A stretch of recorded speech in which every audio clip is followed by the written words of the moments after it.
two key positions. Wait. Put that there. Hi, y'all. What the fuck is she doing? Okay, so now it's off. Oh. Claire?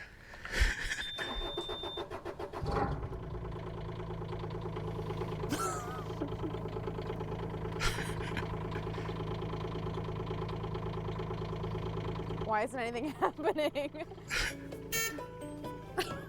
Claire! Oops. Hi everyone, I'm Claire Saffitz. Welcome to what is the beginning of my outdoor kitchen that I built myself. Cal helped. Pretty professional looking. Oh my god, thanks. This is so heavy. Oh my I have no god. idea what I'm doing. I should probably say that first. I just read a bunch of stuff on the internet and watched a bunch of YouTube videos. What could go wrong? Today I am taking my outdoor oven for its maiden voyage. I'm so excited, also super nervous. Harris, I'm so nervous. What's the Julie Child thing? The courage of your conviction? Yeah, thank you. That's helpful. I've never done this before, and I'm gonna make some pizza in it. I mean, just seriously, nothing's happening. It looks like raw dough. I'm like not reinventing the wheel here. I just want to see if the oven works. I don't know. There's some cracks. Let's see. Anyway, fingers crossed. Okay, girl, you say so.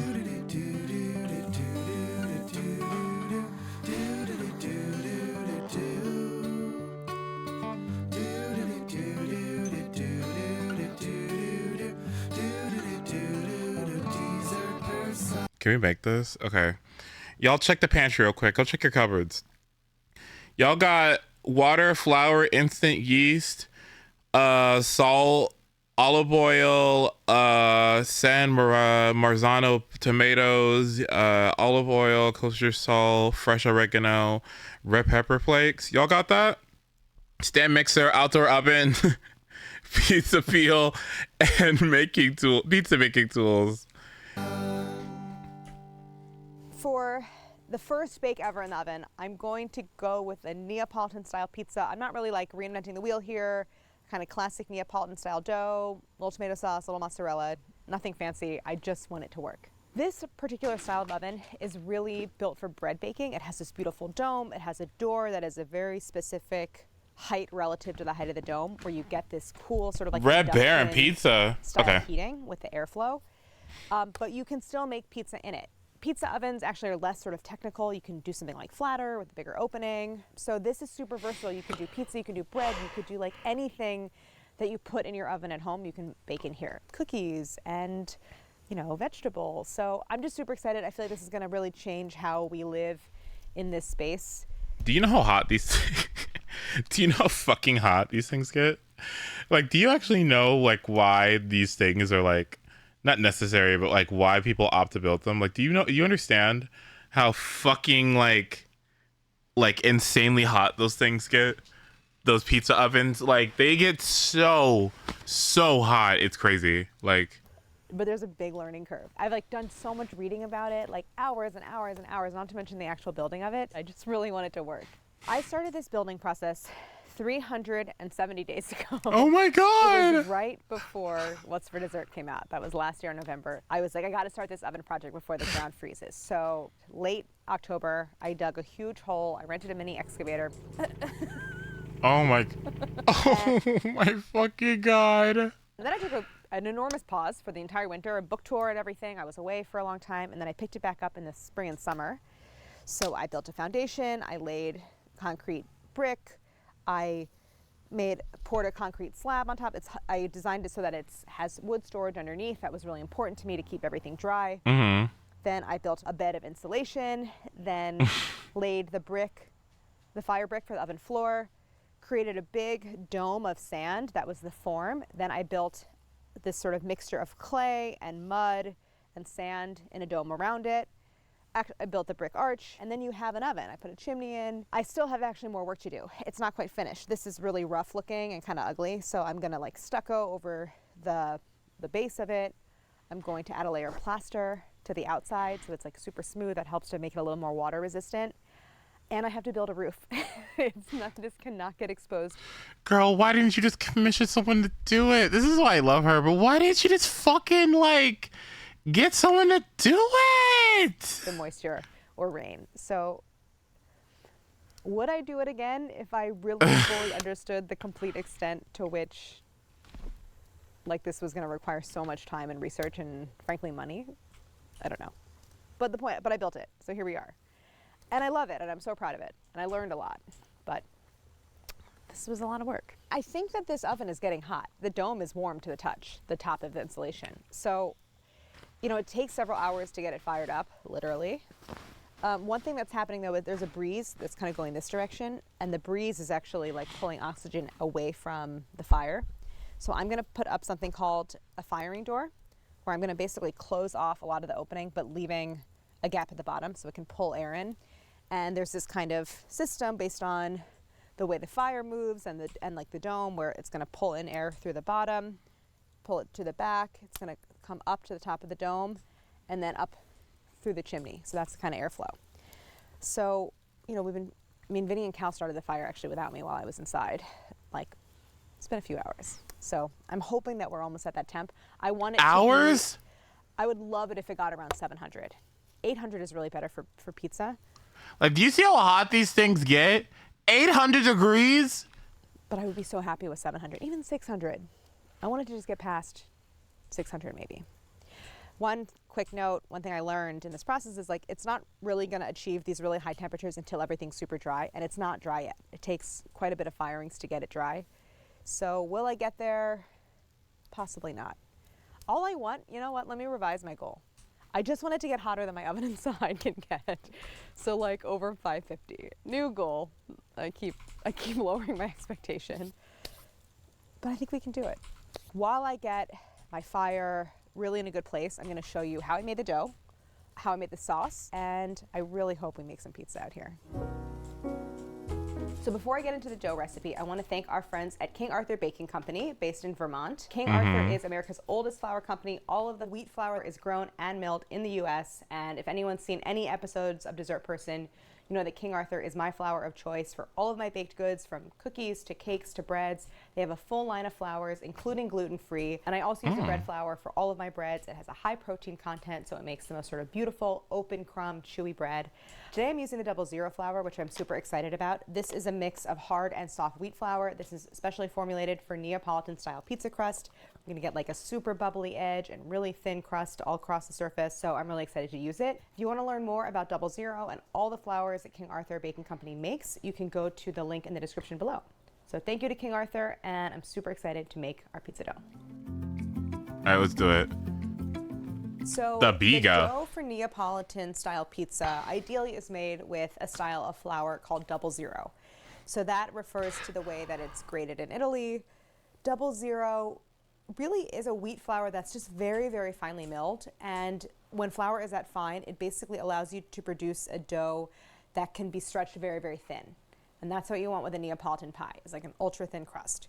So I have my King Arthur 00 flour here, and I am using a recipe with instant yeast, and this is a recipe basically taken from Jeffrey Hamelman's bread book, which is kind of like a Bible for bread bakers. I totally trust his formulas, and Jeffrey Hamelman was also the head baker at King Arthur Flour for like years and years and years. So definitely a tried and true recipe. I feel like I have enough variables going with the oven that I just want something that I know is going to produce a really good result.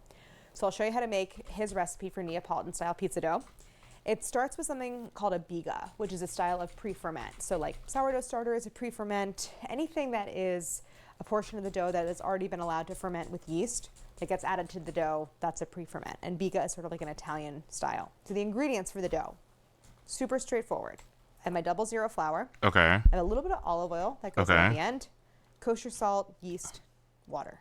That's it? Sometimes Neapolitan style dough doesn't even have oil in it, but I like a little bit of oil in pizza dough because it helps produce something like a little crispy on the outside. Special equipment for the dough, you're gonna want a stand mixer for this. It's just so much easier to make in a mixer. You need a dough that's pretty well developed, meaning it has like a lot of gluten so that you can get something stretched really thin. And the pizza oven. And the pizza oven. I do. What? Let me just get my fucking pizza oven. Y'all seen the Bluey episode? Oh man, if we could watch Bluey on stream, I swear to God. Oh, I would show you the pizza oven episode. Ah. And like a peel and gloves and a rake and a bucket and a bunch of wood. lighter, infrared thermometer, your like number of your local pizza place that delivers. Doesn't work. So to make this, I'm going to start by making the biga. And this is left to ferment overnight, and then you use it the next morning to mix the dough. I have one that I already prepared, but I'll still show you how to mix it together. So basically a pre-ferment is like a portion of the flour and water of the recipe are like set aside and mixed with whatever the like yeast is, whether it's natural sourdough starter or instant yeast like I'm using, and then it's left to sit. So I'm starting with a 1/4 teaspoon of instant yeast. I often use active dry. That's just like how I learn to work with yeast, but I'm kind of slowly migrating over to instant yeast because it is more reliable and it is easier to use. So you could use active dry here though in place of the instant. Your fermentation times will be a tiny bit different, but it basically works the same way. So that's going to go in just a little bowl. Then I have a 1/4 cup of water. I'm going to give all of the quantities in grams, which I converted from Jeffrey's recipe, which was actually in ounces. I'm just going to add that together, kind of get that mixed around. The water is room temp. So there's something called desired dough temperature, which is kind of the temperature at which you want the dough, and it changes depending on the style of dough you're making. But that's like the optimal fermentation temperature. And for this recipe, it's 75 Fahrenheit. So it's about that in here probably. Maybe a little cooler, but it should be fine. Then I'm adding 100 grams of flour. This is my 00. That's it? It's gonna go right in. And biga, as far as pre-ferments go, is a pretty stiff dough. Sometimes with pre-ferment like sourdough starter or something like that, it can be liquid actually. This is more of like a dough. So I'm just gonna kind of work all this together. Can I be honest? Can I be honest? And I'm gonna mix just until it comes together and is smooth. And Can I be honest? Before we continue, unhydrated. before we continue, can somebody redeem stretch? Cause I hike you want to watch that stretching video. I need to do some stretching. Hold on. Okay, thank you. Hold on.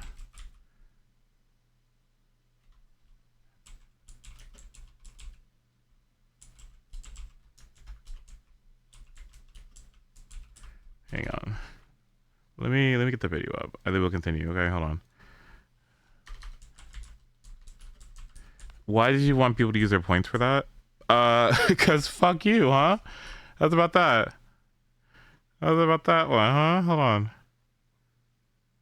Alright. Welcome to my kitchen where we shall stretch. This is like a really Alright, let's fucking stretch. For most of the body. The focus is going to be on stretches that I think everybody needs. So I think anybody can relate to Alright, this. get up. I'll be showing some easier Stretch versions with and me. some harder versions. Just stick Don't with the be version fucking that lazy. feels Get best up. for you. We're going to hold for around 30 seconds. Sometimes a little less, sometimes a little more. I'm not Doesn't doing matter that, and too that's why much. you're gonna get fucking back And then we'll be problems. on our way. Join me if you like. Stretch number 1, hip flexor stretch. Here we go. Just get yourself in a lunge position, one leg behind you, toe pointed out. And all Okay. you do is push your hips down toward the floor and hold this right here. Your goal is to feel it right here. And begin breathing deeply the entire time you stretch. You want to stay relaxed. Let me get some music. You want to stay focused. Hang on. You want to hold it with intensity. You should feel the stretch, but it should not be painful. Breathing deeply. We're nearing that halfway mark. If you want to deepen the stretch, you can reach back and grab your leg. Continue holding. This is one of my favorite stretches, by the way, and I feel like the hip flexor is just one of those muscles that we all really need to stretch because we sit down all the time. And let it go, and we'll switch to the other side. Other lunge, push those hips down toward the floor, focusing again on that hip flexor. Again, breathing deeply as you go. The reason why our hip flexors are pretty much tight all the time is because we drive, we sit at desks, we come home and then we sit on a couch. We basically just sit a lot. So these hip flexors tend to get pretty tight halfway through. Go ahead and lift that back leg up if you'd like. I'm not doing that. Actually, I am. But if this Ow! variation right here is too painful, just stick with the first one. Ow! Letting as much tension as possible leave the body. And go ahead and let that leg relax down. Go ahead and stand up. We're gonna do. All right, I'll elephant stand up. walk. So what you're going to do is just stand and reach toward the ground. If you cannot reach the ground, that's okay. Keep your hands somewhere up here. You're just gonna bend both your knees, and you're gonna go straighten one of them all the way out, and then bend. Straighten the other one out, and bend at the level that you can. You can try it like this if you'd like, or if you're flexible enough, you can go palms on the ground. Wherever you feel best is where you're going to do it, and you keep alternating. This is a mix between a nerve floss and a hamstring stretch. Great job. We're going to switch it up both at the same time. Stretch them out, hold, and relax. And again, stretch them out, hold, and relax. We're going to do it one more time. Challenge yourself. Hold at 5, 4, 3, 2, 1. Relax out of it. Go ahead and have a seat again. And we're going to do pancake stretch. Okay. So all you're going to do is sit on the floor. Open your legs as wide as you can get them. Y'all can do this one. It doesn't even matter if they're like this close. Open them The goal legs. is just to reach forward. Okay. If you have trouble reaching forward like this, you can also lean up against a wall and flatten your back, and you'll feel that stretch the same way. So go to wherever you feel the stretch and just hold. Here we go, breathing deeply. It may also help you to flex your quads to get these knees all the way straight. Holding. I also like to shift side to side. Kind of dig into that muscle a little bit. You want it to be intense, but not painful. I'm not good at this Right one. here. I don't think. Slowly, as time progresses, sink a little bit closer to the floor if you can.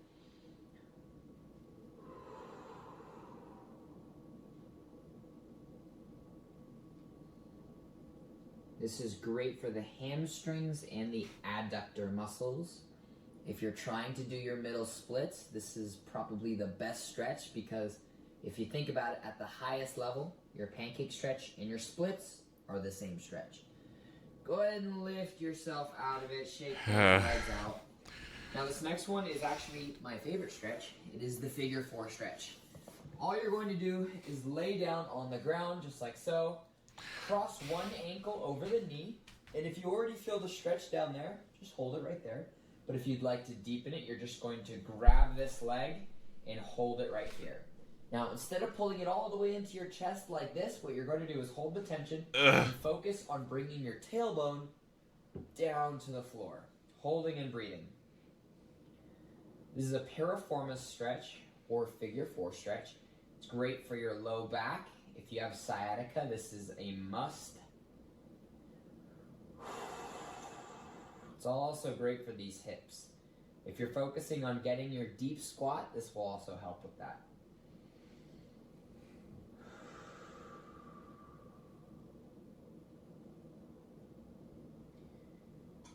And 5, 4, 3, 2, 1. Great job. Go ahead and switch sides. Other end over. Again, leave it here if you feel that stretch, but if not, go ahead and grab and hold. Breathing deeply.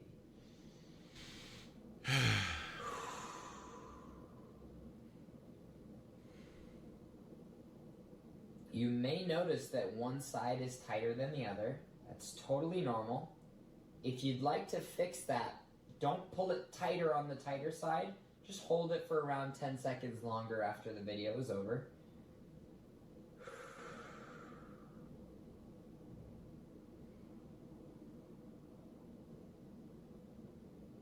And 5, 4, 3, 2, 1. Release those legs. Go ahead and shake those legs out a little bit. Let that tension release. And That's go the ahead and bottom sit. pose, right?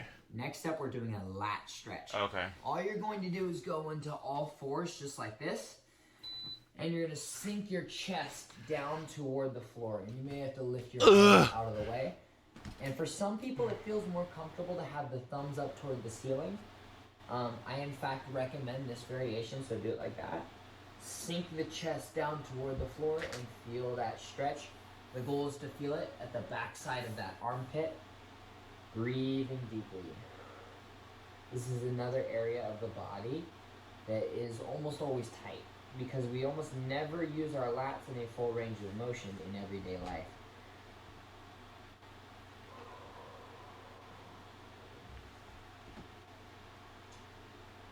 We're about halfway through. I'm going to do a different variation. Clasp the hands, lift them up above the head. Sink down further toward the floor if you can.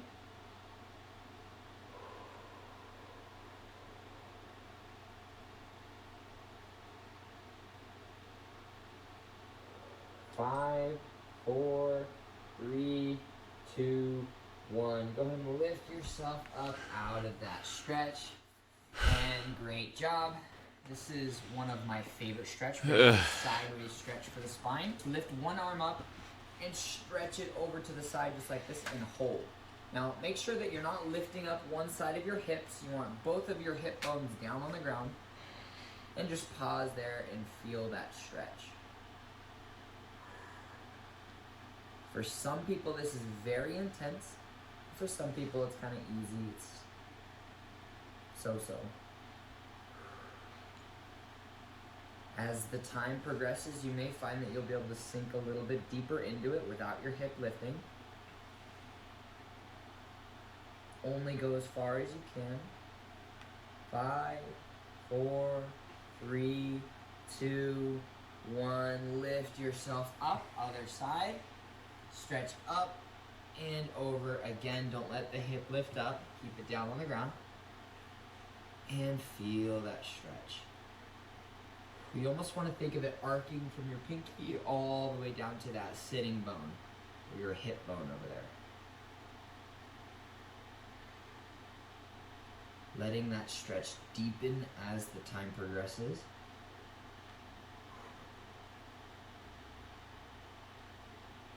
And 5, 4, 3, 2, 1. Lift yourself up. I have one more stretch left. I always do this as an active stretch. Go ahead and twist to the side and hold. 3, 2, 1, and back and other side. Hold. 3, 2, 1, and back, and just sway a little side to side. Let that tension release from the body. And you should be ready to go. Okay. If you're really focused on gaining flexibility, I actually... Alright, okay. Alright. Let's continue the pizza. Hoyo Yoshi. Ugh, doesn't that feel great? Oh, God, that feels much better. Whew. Ooh, okay. Okay. Oh, my gosh. Okie dokie. I quit halfway through. Well, I mean, you know. Ooh. That feels good. Okay, I'm good. We should stretch every stream. Oh, you know, that's such a fantastic idea. Yeah, you know, that would be something that holds me accountable. I generally do this like 3 times a week. I used to do it every day, but then I like started doing it less because I forget. But I'd be down 10 minutes. Especially like when we do Be Right Back time. It feels nice. I wish working out genuinely, like doing anything with my body. I was really excited about it, but then I think I lost my ADHD hyperfocus on it, and then I started doing it less and less as I got busier and busier. And I'm a little bit upset now because it's like I wish that became like my hyperfocus again. So that it can like, so I can find myself like gravitating back into it, but. Flour. Oh, let me get my The whole thing came together, and I have this kind of. What were we doing? Well, we were just stretching, but you completely missed that. So. Dry spots. This is your. But how you doing? Super simple, and so this I made last night, and at room. I have no need to for stretch. around 75, Right. I would say Right. yeah. The Biga. Depending on the temperature, it takes between 12 and 16 hours to kind of reach that optimal point of fermentation. So this I put in a Genshin Smash tier list.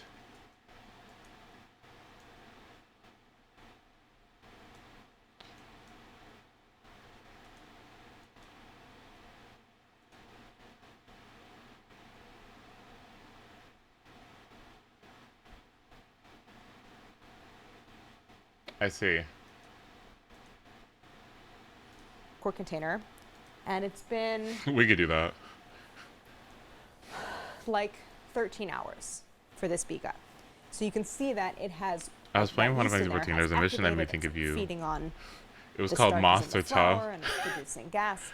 So it has grown to even a little more than doubled in size, and it's slightly Was that the domed on reference? surface. This I just left out on the countertop overnight. It's probably between 70 and 75 degrees. Venti. And Oh depending on the temperature, boy. it'll Hi, take Abby. between 12 and 16 hours to kind of reach that optimal point where you want to mix it into your dough. So I think my biga is actually ready to go. You can see that it You know what actually sounds fun? Fuck, marry, kill. Genshin tier list. That sounds like fun. expanded, it got super bubbly, the surface is slightly domed. That's how you know it's ready. I know, but there's no room for So, friends in there, is this I'm there? gonna set aside. Fuck. And now I can use my biga to mix my final dough. We're ready to mix the dough because our biga is basically ready. So I'm gonna start by mixing all of my ingredients except the olive oil and the biga in my stand mixer. I have the hook fitted to the stand mixer. This is like a very manageable amount for a home recipe. So I have my instant yeast. One of the advantages of instant yeast is that you don't have to dissolve it first, and often I don't really even dissolve after dry. Hi, because Juniby. It's the good to see you mixing too. Oh my action god, of hi the y'all. dough does that for you, but it's just a super convenient yeast to use. So that's that. Then I have my kosher salt. This is 2% by weight of the total flour. Then I'm gonna add my liquid, my water, also room temp. So I'm gonna get this going on low speed, and as that dough is coming together, I'm gonna add my biga, but in pieces, because it's gonna be, it's like a little on the firm side. So just breaking it up to help it incorporate into the dough a little bit more easily. Lots of bubbles beneath the surface, super light, voluminous. I tapped it and it collapsed a little bit. That's how you know it's ready. See how it's now pulling, see how it cratered? Yeah. That's how you know it's ready. You don't want it to crater on its own, then it's a little bit past. But if it's so tall that it can barely support its weight with the little bubbles, and then like you knock it and it collapses, that's ready. So, perfect timing. The low speed. Lowest The quest to speed. call to unlock the So just the pictomancy job is called the joy of pictomancy. Oh, like the joy of painting. as that last bit of flour is hydrated, I'm gonna start adding the biga in like spoonfuls. Say 5, that again bro. one more time. What just happened? It did sound not good. Okay, so as the dough is coming together, I'm gonna add the biga in pieces like this. Let's try to prevent that sticky. I just don't want to add all at once because it'll be hard to incorporate. So I'm just gonna kind of pinch off pieces and put them into the mixer. Oops, get in there.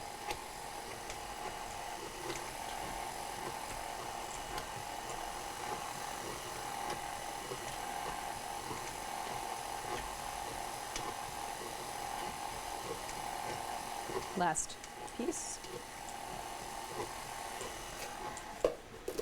So I'm going to continue to mix this on low speed until the dough has come together. It should be sort of like medium developed, and I'll show you what that looks like, meaning like there is some kind of like visible gluten development, and then I'll add my oil. Oh, I know what the problem is. The hook isn't really attached. I was like, why is it going so slow? There we go. First time using it? No. There we go. That looks better. Yeah. And it sounds better. Sounds a lot better too. Oops. So I think maybe like a couple minutes of mixing and then I'll add the oil. That's coming together nicely. After a few minutes of mixing, I'll show you what the dough looks like. Ooh, so this is kind of stretchy. a good example of like some development, but not full development, kind of medium, somewhere in the middle. So there's visible gluten here, like, you know, when I pull it, there's some strands, but this has more mixing to go, but I'm gonna add the oil.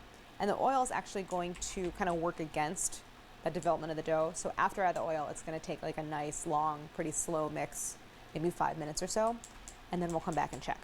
This is gonna go in.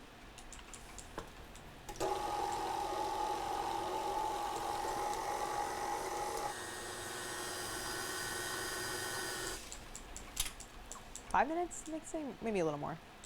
10? Okay. So after a nice long slow mix. This is what the dough looks like. So see how it's like pulling itself down off the hook, but also tearing a little bit. So that's kind of like medium development. If it were fully developed, it wouldn't really do that tearing, but it's also a fairly wet dough. I want to now get all of this out of this mixing bowl and onto the countertop. I have another bowl here. So now we're entering this phase in bread making called bulk fermentation. And that is where you take your full mass of dough. Sometimes you're only making one loaf, so it's calling bulk sort of is like a, not really a useful term, but when you're making several different portions of dough, bulk just means the whole dough is together instead of divided into its portions. So I have my scraper here. I just want to get everything out of the bowl and then into this bowl.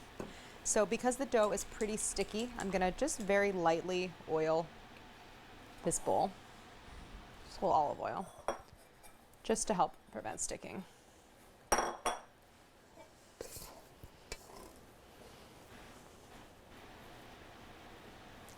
I'm going to try to gather this into a ball and get it into the oiled bowl.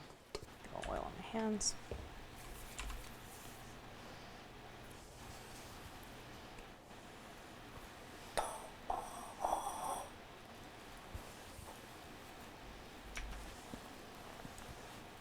Was this the lady that, wait, was she the lady in that cook show you streamed years ago?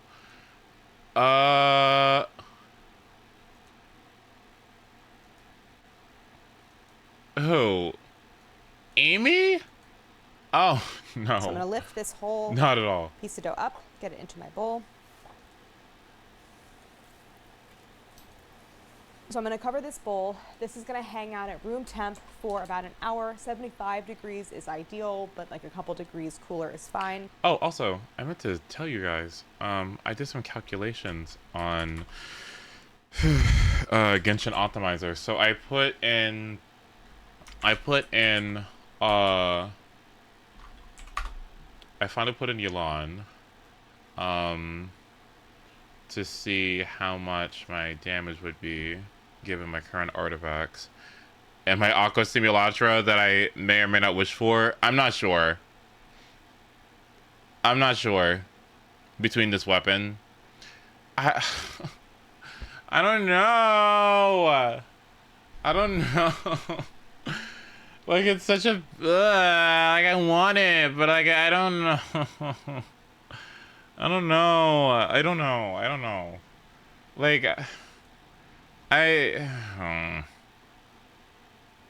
five bow is fine, but it's so good. It's literally like top 3 weapons in the game. Keep in mind, if you get Emily's weapon, it's only good on Emily. Can Xiangling not use it? Is it not possible? Because I guess what makes me a little bit less excited about Favonius is that, like, if you have okay, you want Favonius because your EO requirements are so high, right? I guess my thing is, like, I don't know, if you have C1 and you're gonna get like double the particles, what does that do to your energy requirements? Are they still that bad? Oh no, I'm definitely gonna get C1. C1 is like a baseline. I'm just saying, like, do I stop at C1?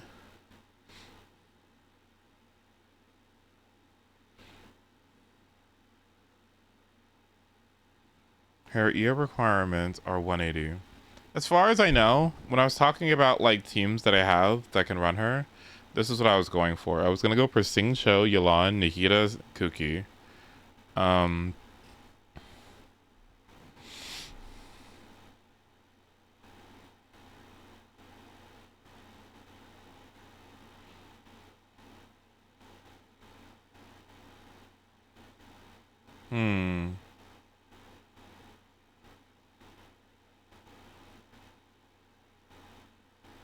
That doesn't mean you'll never use her solo hydro. That's a good point. I wish I just had it on my mind. Like, Lisa? Maybe? But who else does a lot of normal attacks besides like? Would Kaching use her? Because Kaching would rather have Sing Cho, right? When would you use Sing Cho? When would you use Yelan specifically and not Sing Cho? That's my big question.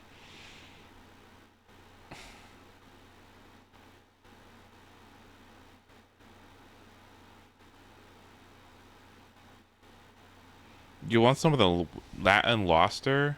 No. All I want is that Power Archon. Well, conditionally.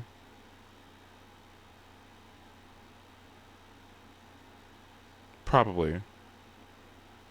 God, it feels like I have so many Pyro characters already, but no. You didn't want Siegewind until a trial. Okay, yes, but like Siegewind isn't problematic, so that it's different. It's different. Siegewind isn't problematic. uh, if you don't need Sing Cho's defensive capabilities, then use Yelan for other reasons. You've gotten Pale Sumeru units. Who? Which one? What do you think Nahida is? Nahida is so young that her melanin hasn't developed yet. When I was born, I was like yellow. I didn't really have much melanin for a while. Like I was like a million. I looked like this when I was born. Okay. So like, what if that's just Nahida? Like, what if she's going to take time to get her melanin? Exactly. Right. That's jaundice. Well.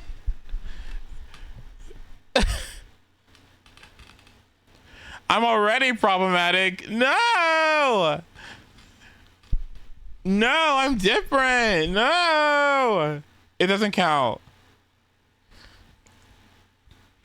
Hmm.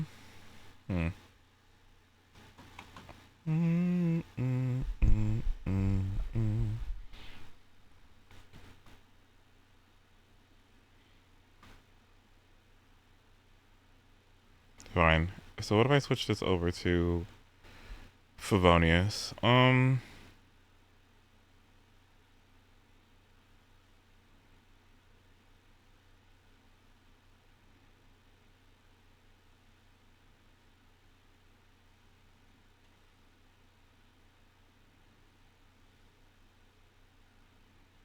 Okay, let me check my damage now.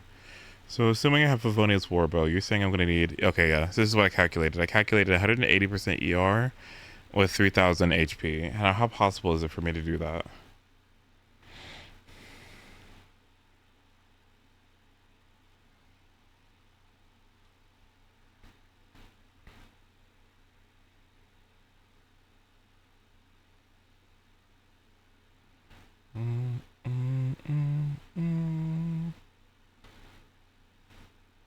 Okay, so is it possible for me to have 3,000 HP? It is. Okay, so I can have 3,000 HP if I take Bennett's... Oh, that really good HP piece that I have? Oh, that's not bad. Oh, what's 193 ER? That's not... Is this awful? Is this okay? Oh my god, the YouTube song. With how much crit? 67% crit?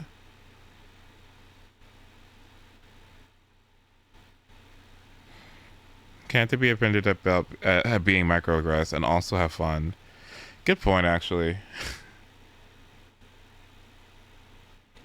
I've counterbalanced this by playing games with better Mesoamerican representation. You could also just say that you're free to play and don't spend the money in the game, unlike some of us. Udon, you are therefore better than all of us. By that logic. So you won. I guess if you think about it, I can go HP sounds if I have an ER weapon. Yeah. Yeah, that makes sense.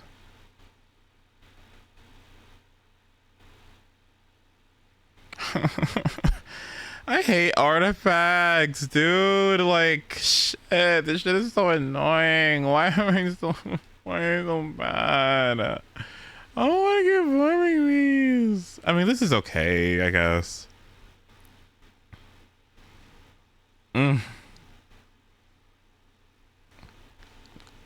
What would be the most gaggy thing ever? The most gaggy thing ever would be Can you imagine if Sing Cho and Kuki were on that banner? Absolutely no way.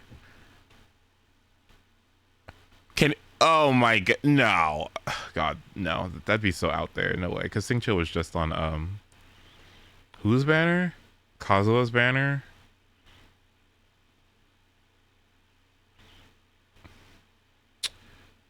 How many more Sing Chos do I need? I need 4 more Sing Chos. I get 1 this year. I got another one during Lantern Rite, I guess. No, I want Yanfei. No.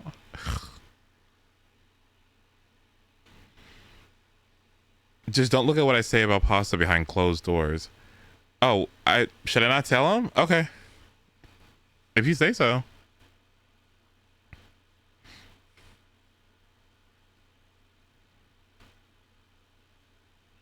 I guess this is what I'm running. Does this look okay? You think? If I put on this build, she'll have 67. Okay. She'll have 3,500 HP. She'll have... Why does she have 227? Oh, because of Nahida. Okay. She'll have 193 ER. 67% crit. 144% crit damage. That's not too bad, right? Better than mine.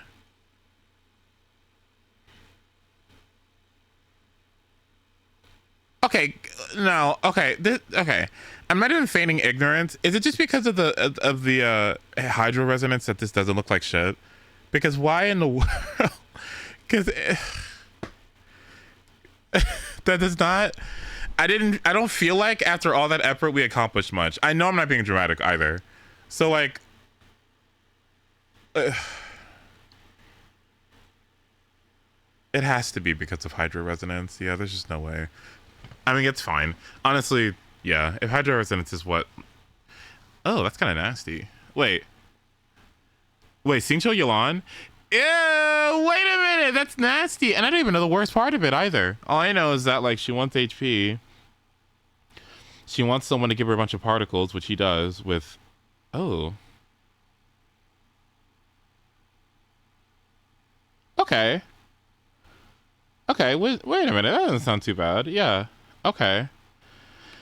But I want her now. Now I gotta wait for Nilo and... Oh, actually, the person who suggested Nabia was brilliant, by the way. That was such a good suggestion. Hi, Timel. The person who suggested Nabia, actually, that wouldn't be a terrible choice, would it? I mean, it would be now because I'm not gonna, do that. Obviously, I'm not gonna waste the currency for it. But Nabia does not sound like a bad character, given that I have Bennett and Farina and Shenyun. Nabia works really well as a punch character and a geo option that's not like geo reliant. So I could definitely do that, and maybe like if I need to use like, I don't know, Geo Traveler or something. That'd be neat.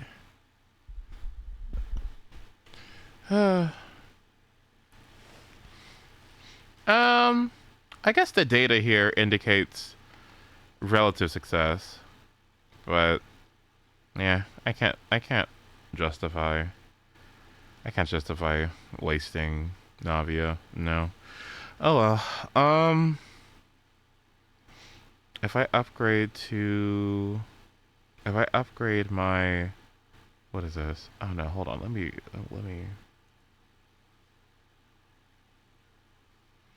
Why wouldn't you use Bennett and Xingling? Isn't that her best team? That's a good question. Because I watched Jello's video about it. Actually.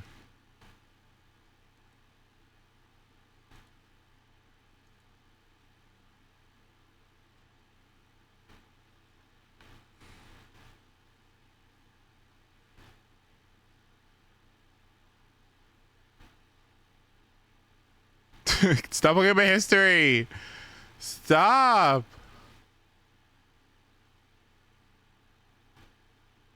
Where the hell is it? Where did it go? Okay, I wasn't supposed to watch this. I didn't actually watch it, so we'll watch it later. Where the hell is it? Oh shit, this is really good. I should show you guys this later. Where the fuck is that? Okay, you know what?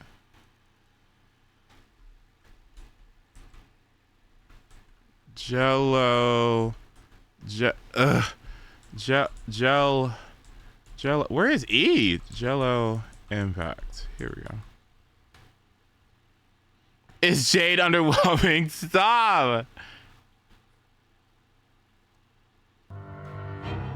Today we're going to go over my top 5 teams in Genshin Impact before heading into Natlet. I'll be ranking these teams on AoE, single target, multi-wave, comfort, and my overall satisfaction with using them. This will be a biased tier list. There's no getting around that. There are simply too many variables, too many different enemies, and honestly too many great teams to just have a top 5 objective best list. Sheep DPS isn't everything, and there's a lot of intricate scenarios in Genshin that make some teams better than others in different cycles. So without further ado, after building and testing every single character in Genshin Impact, here are my personal top 5 teams. Welcome to Jello Impact, where we build and test every single character to help you decide who you want to wish for and build.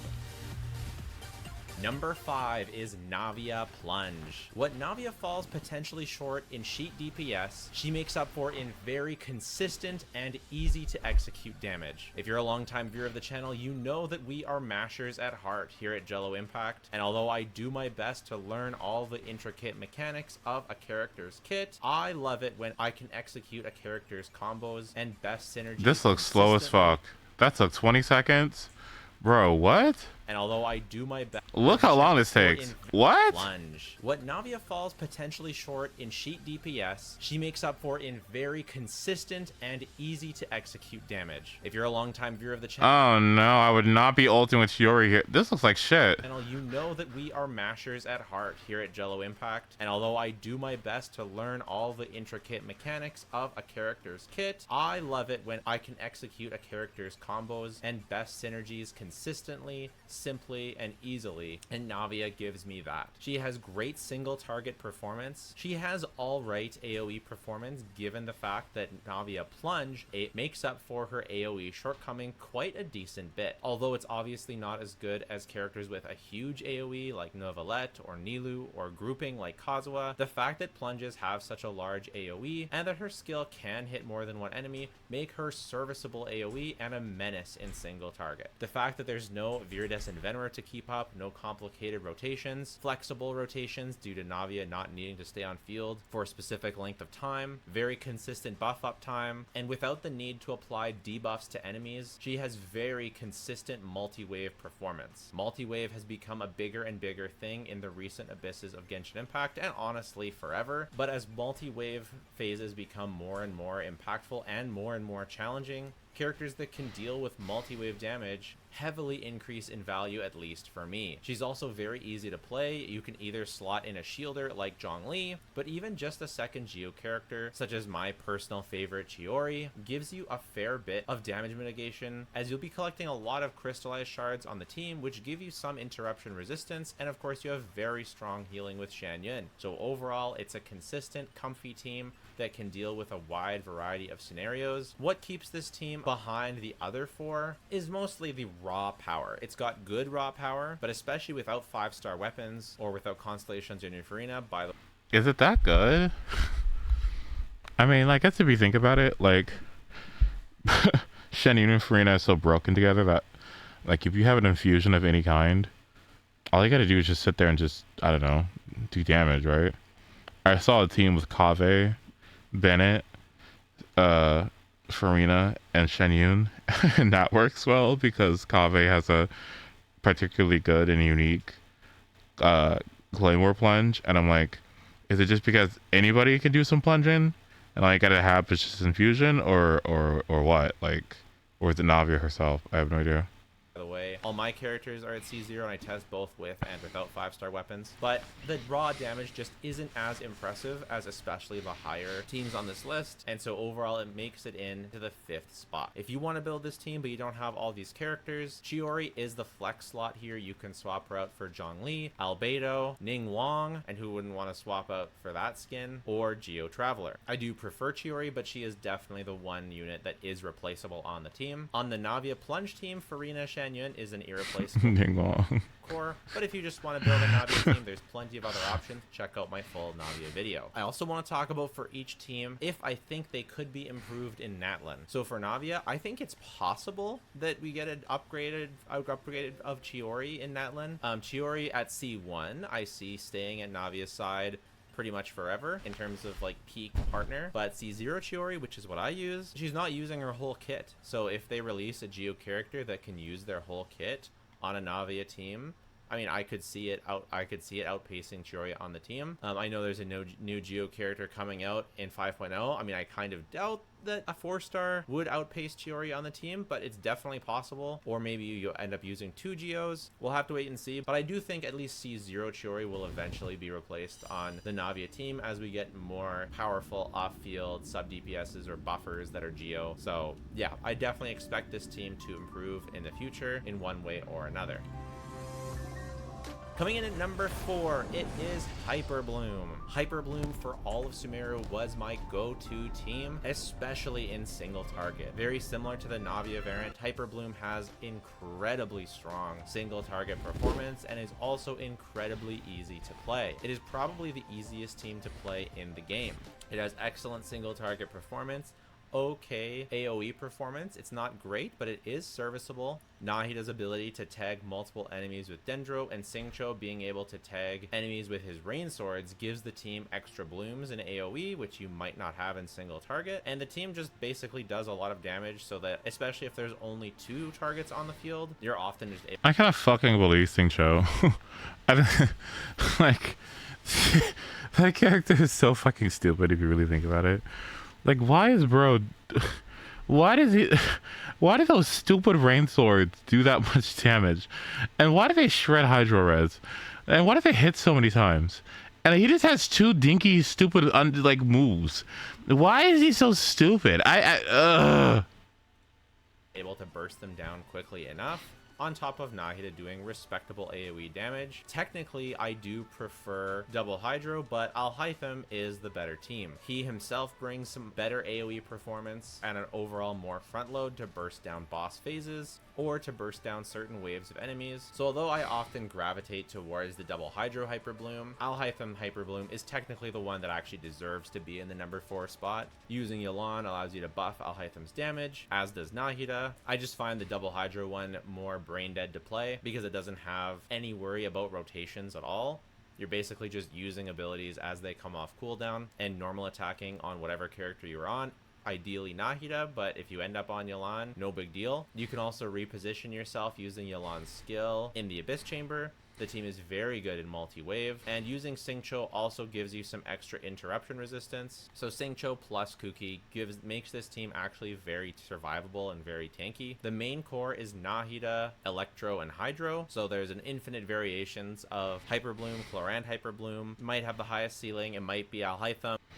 Is the other... So, if you're not using Chlorant with Nahida, who's the Dendro option then at that point? Like, I mean, it's Ubito Hipbaiju, so I guess for me, is it just... Is it DMC? Is it Yaoyo? I don't know. It's definitely not Double Hydro, but it ends up being the one that I play the most. Sino's really good, especially in non-multi-wave scenarios. You can also use Raiden instead of Kuki, I suppose, but losing the healing is a pretty big negative for me. If you want some more ideas on how to build Hyper Bloom, check out my Nahida guide, and you can also swap out Xingqiu for Farina even. For Natlan improvements to Hyper Bloom, I could absolutely see it. It seems like we're gonna focus what could they first do? on burning with the release. What could they possibly do? Are they gonna actually improve Hyper Bloom? No way. Let this team just sit around forever. I love this team. Of Emily. So I'm guessing that Dendro characters coming out will focus on burning first, because we technically already have Alhaitham, who's perfectly good for Hyper Bloom. We just got Chlorant. that was also technically an upgrade for Hyper Bloom. So it's unlikely that we'll see a direct upgrade early on, but there's definitely a possibility of a dedicated Hyper Bloom character at some point in the future, whether that's a 5-star Electro character that's basically a 5-star version of Kuki that does even more, or an on-fielder, or a Hydro character somehow, or another Dendro character. I could definitely see Hyper Bloom improving in the future, but I think that both the Alhaitham and the Chlorand and the double Hydro variants are very, very impressive already. Number 3, if we talk peak performance, Arlecchino is the #1 team on this list, and this is both based on what I know of numbers as well as my personal clears. Arlecchino Vape is nutty. Bennett, Yelan, Kazuha is my go-to core. However, in some AoE scenarios, Xingqiu can be used instead of Yelan, both for a little of interruption resistance, but also some extra high. Ever think about how solid of a character Arlecchino is all around? Very good. Honestly, really, really good. Hydro application to vape multiple enemies all at once, and in single target, replacing Kazuha for Sucrose has netted me more damage, as she gives both an EM buff as well as a Thrilling Tales buff to Arlecchino. My go-to is Yelan and Kazuha just as like a generalist thing, and if you're really feeling like you just want a consistent clear, you can do Zhongli. But if you do Zhongli, it definitely is a damage loss, but it's still very, very, very, very, very strong.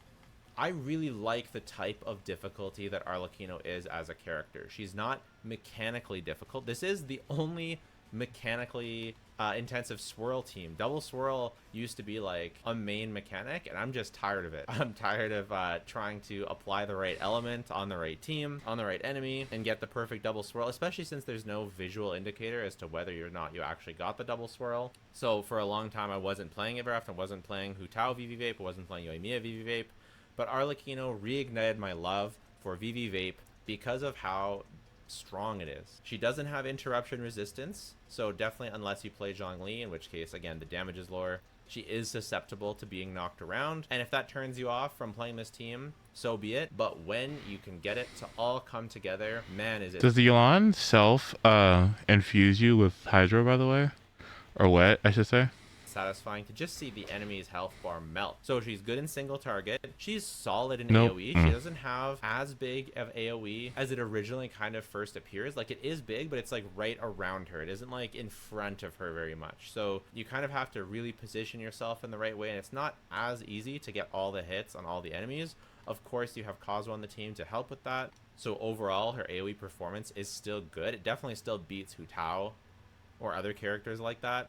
I definitely find her easier to play than Linny because you can just dodge during her combo. It's not a big deal if you have to dodge during her combo. Same goes with versus characters like Hu Tao or other ones. She's not really punished for having to dodge, and she doesn't like have a specific mechanical combo like Hu Tao. You just need to be able to dodge the enemies, and if you can dodge the enemies and you can get your buffs, then you're golden. She also has the unbelievably great ability to switch out and keep her Pyro Infusion. Her Pyro Infusion is tied to her Bond of Life, not to one of her skills, and it doesn't expire when you switch off. So if you start a new wave of enemies, you want to reapply Kazuha, you can. She also has the ability of if you say fight small enemies on one side and you don't need the Bennett buff to kill them quickly, you can. Or if you don't need to launch Yelan's Burst to kill them quickly, you can, and you can just set it up later for the next enemy. Like, you can be playful with your rotations, and I love characters like that. So, single target, insane, best on this list. AoE, good. Multi-wave, great. Comfort is where it kind of falls off. Still not awful, but it's definitely the least comfortable team on this list. There's other options you can do with Arlecchino that are comfortable. If you want to see those, check out my other video. Do I think that Arlecchino will be buffed in Natlin? Yes. I think that Bennett will get a replacement in Natlin. Oh my god. Why does everyone say that? Do you think that honestly is going to happen? And I think that that will buff Arlecchino. So get ready for that. I don't know what it's going to look like, but I do think either Bennett and or Shangling will buff. Will it still be VV Vape that's Arlecchino's best team? I don't know. Arlecchino's other great teams as well. We're just specifically zeroing in on VV Vape. That's the other thing. I'm not including on this list small variations of the character. Like, I'm not going to include all the 5 different variations of Arlecchino as the top 5 teams. Each character gets one team. That is my number 3. Number 2, you guys are going to hate me for this, Chlorand Overload. Now, I'm biased, okay? Chlorand, she's my favorite character in the game. I love Chlorand. I'm a Chlorand simp, but this team does absolute truckloads of damage. It has very good AoE. People very much underestimate how good Chlorand's AoE is. It's very similar to Novelette's AoE. It's not as good, but it's very similar in that it shoots through the enemies in a line, and her dash has good AoE. And in general, when most enemies are relatively close together, you can hit the enemies in an AoE. Now, I have C6 Chevreuse. You probably do not. But one day, hopefully you can get her. If you don't have C6 Chevreuse, I have tested Chevreuse without C6. This team probably drops to probably number 5 for me. Arlecchino moves up. It drops probably below the other ones. So Chevreuse C6 does make a difference. And you do notice if you do have a 5-star weapon on Fischl, right? If you do have Chlorand's 5-star weapon, this team, like I've tested all of these teams with both 5-star and 4-star weapons, and for all of them you do notice the 5-star 4-star difference. This team, you definitely do notice it. Chlorand's signature is very big for her. If you have Miss Splitter, that's good too. Fischl definitely wants a 5-star weapon. Ideally, she's doing a lot of damage on this team. The base attack really matters. So single target. Oh, Emily's amazing. Like, she's actually,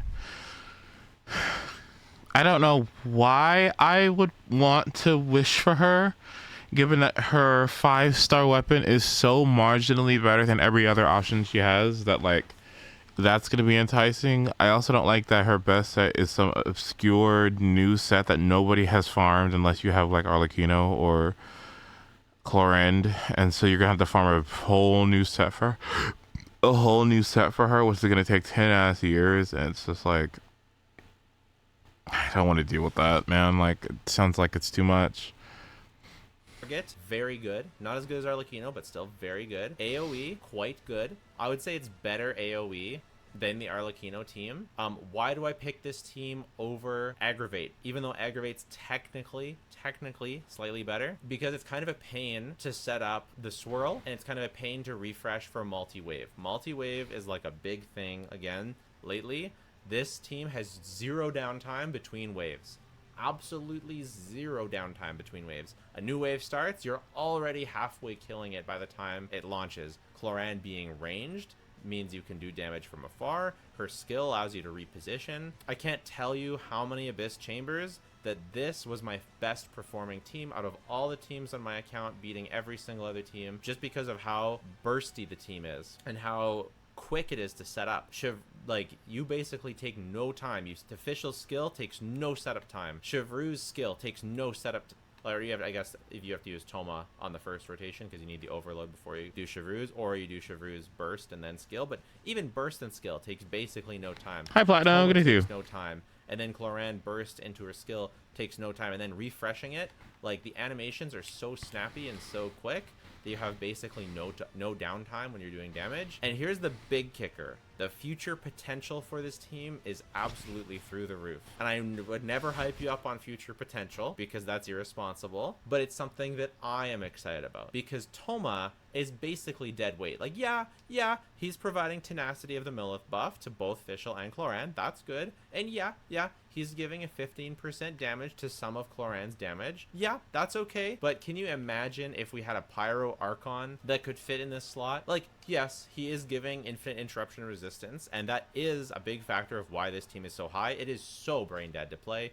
It is unbelievably easy. It's much easier than Aggravate teams, and that's probably why I perform so well with me, because I'm Masher at heart, massive skill issue. But can you imagine if Toma was replaced by an Archon, who would probably be the strongest or second strongest character in the game when they launch, and she should fit perfectly onto this team. Either a Pyro buffer and or an off-field Pyro damage dealer that will probably be very flexible in their rotation, and that will probably fit with Chlorand's very unique rotation because she can't use Xiangling because Xiangling has too long of a cooldown.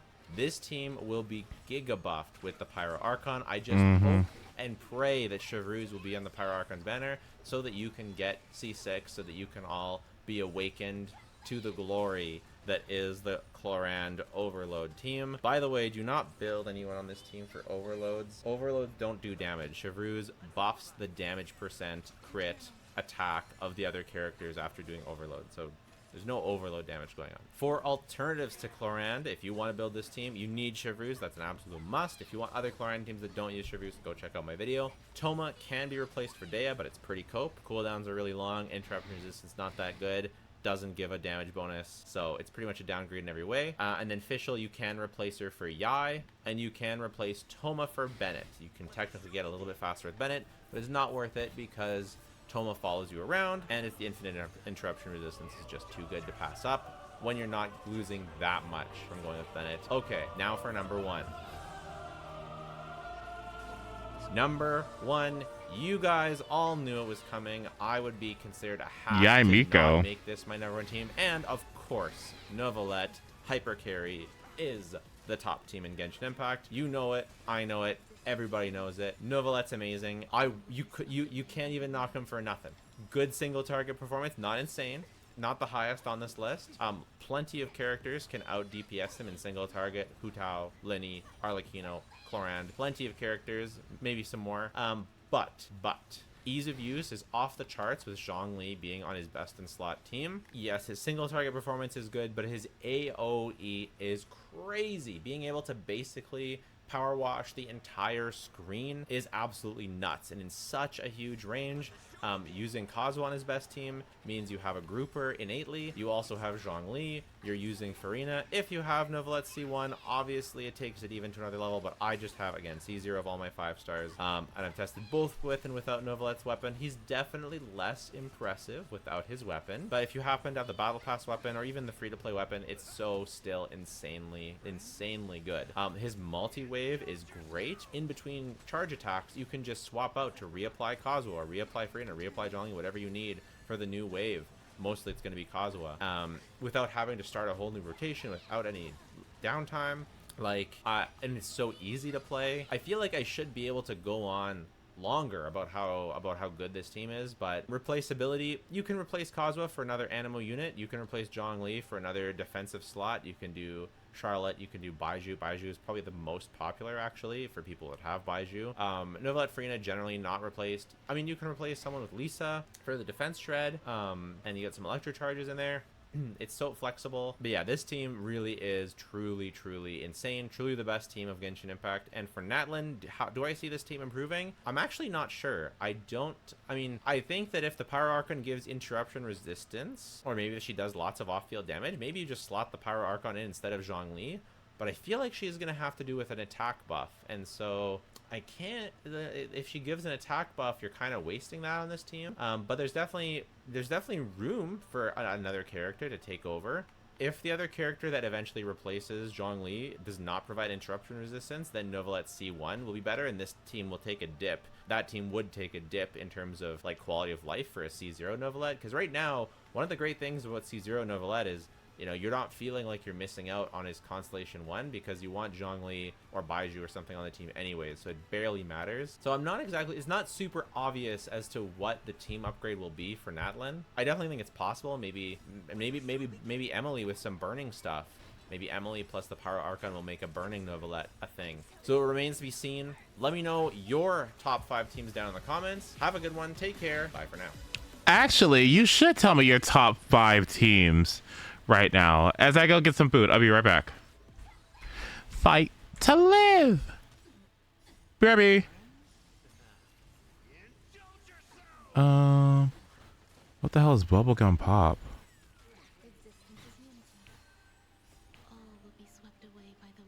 Wait.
You think you just fell out of the eternal oasis? Ah.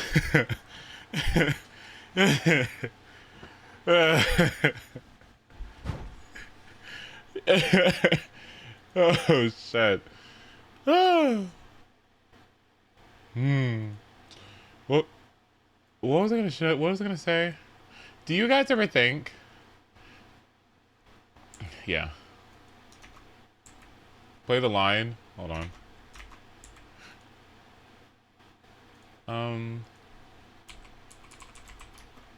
The eternal oasis at long last. Do you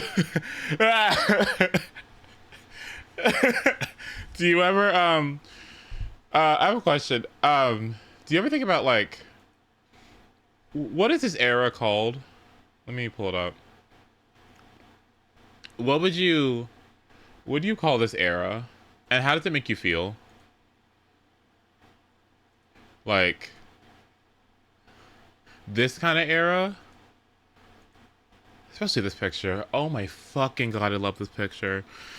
What is this era called? Like, what is this? I don't know what this, what is the name for this? And how does it make you feel? It's like, oh, it's not vaporwave. But you know what I mean? Like, do you see like, like, I don't know, what is this called? Like, it's, I don't know, do you have a, Y2K? Okay. Maybe that's what it is. Yeah, I have no idea what this is called, but it's nice, isn't it? Yeah, okay. Y2K. Okay, thank you. I was curious, but look at, you see how good this photography is? Isn't this wonderful? I love this account. And I wonder, like, you don't really see this anymore.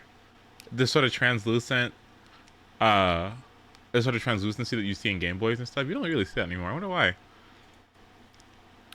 Huh? I love this.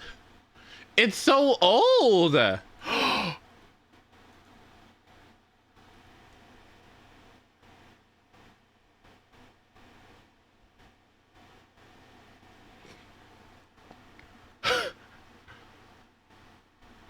Okay, that might be my background. Ah, that might be my background. Okay, Haki. All right, that might be my that might be my new background. Wait. Anyway, I mean, hold on. Let me. Oh. Let me. Let's pull up another video. Hold on. Oh shit. Can you beat Genshin Impact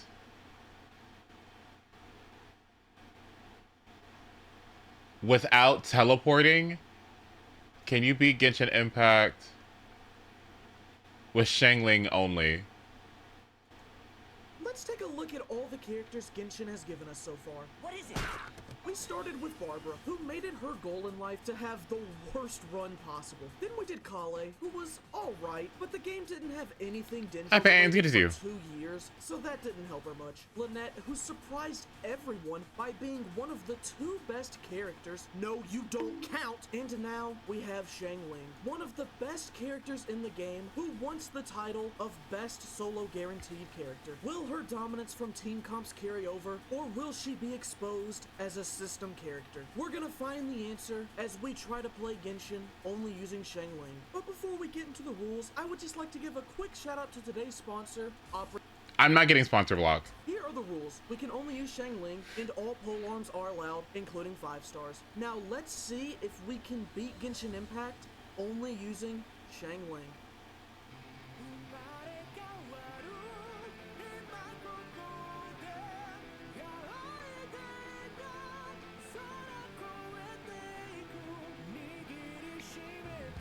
I'm gonna mute just because I feel like they're gonna get mad at me.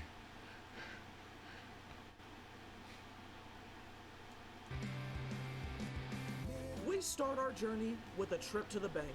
Drop your mortgage in the bank! Since Shangling is not available until the 3rd floor of the Abyss, we had to drop some cash in order to start this. So after taking about 50 seconds to put in my information, we got our Shangling. Following a fateful reunion with the Slime Oh, yay. 9000, we began Amber's domain. It brings me so much joy, knowing that I did not have to try and spend 5, 10, or even 40 minutes trying to jump up this rock. She is already proving herself to be different from the rest. Next was Kaya's temple, in which we not only drowned Guoba, I am under the water. but impaled him. Lastly, we had Lisa's domain, and Shunling is already proving herself to be a worthy challenger to Lynette because she was the only other guaranteed character who did this skip without cheating. Once Guoba destroyed the rock, we finished Act 1 and could begin our grind up to AR 10. Don't worry, darling. I'll take very good. No, she's yapping. That poor child. Spear. Needs to be a polearm. Oh my god, that's not what I meant. Living in the city. Yo, you got to survive. You got to keep the dream alive. Oh.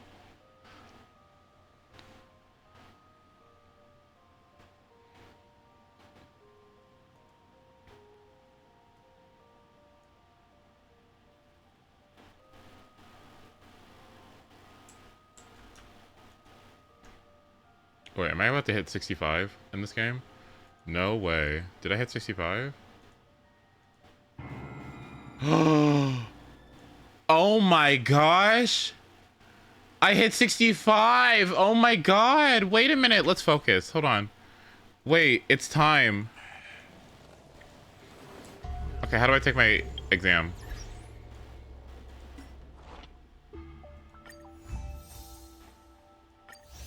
Okay, so what happens when you get 65?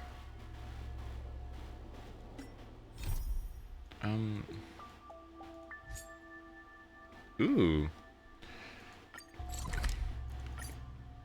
IDK.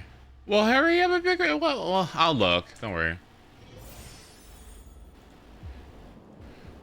HSR. Trailblaze. Level drops. Okay, it looks like the calyxes don't change. It looks like you get a 20% boost from Cave of Corrosion Relic EXP. Wait, what?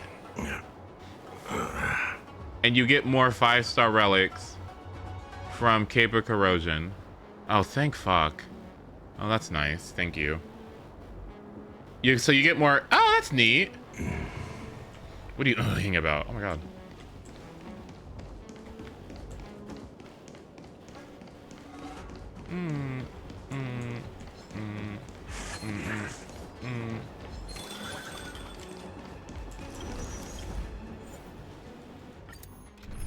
You want to fight, bitch?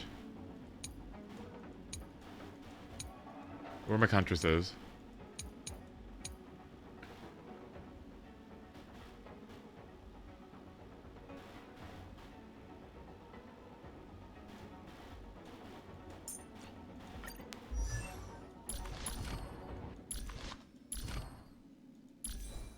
Oh my god. Where's Pushwan? Here she is. Hold on.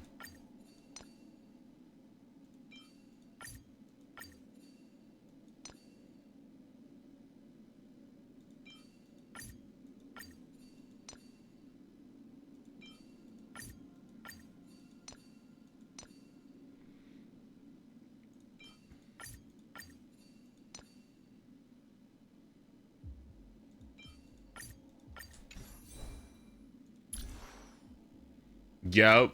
Yep. Yep. Yep. Okay, hold on.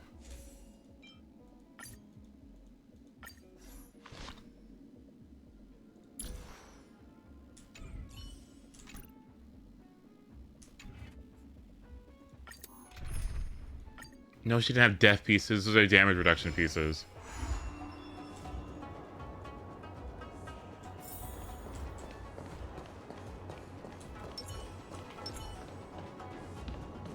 You You learn to know yourself before your enemy.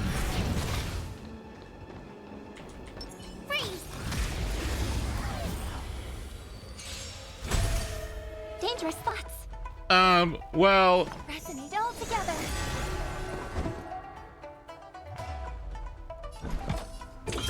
Answer me. 0 points. Tough luck running. why am I doing no damage?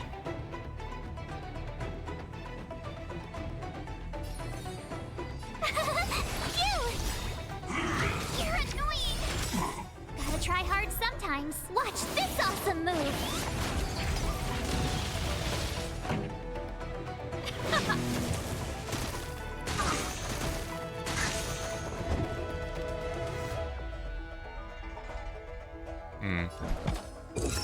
Test.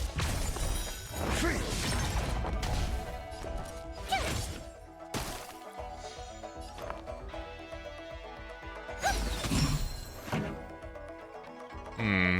Let's rock.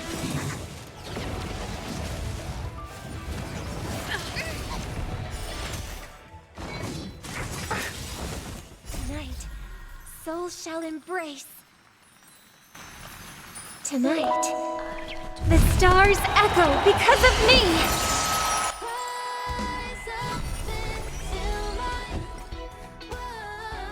Muted. SAS. Knowledge, the measure of truth and falsehood. Ready to lose yourself? You can fight it or rock with it. 0 points.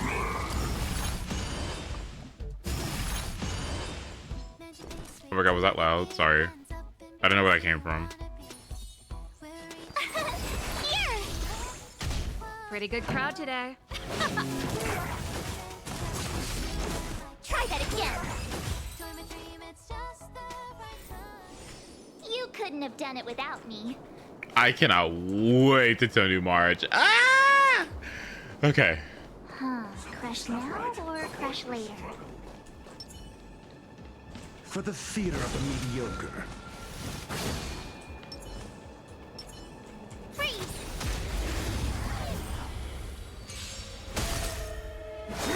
It's okay. It's okay. Dangerous thoughts.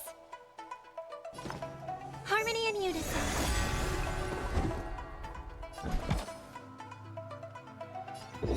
Answer me. My turn. Phew! Let's rock. You can't run. A miracle. Tonight, stars echo. Gotta try hard sometimes. Watch this awesome move.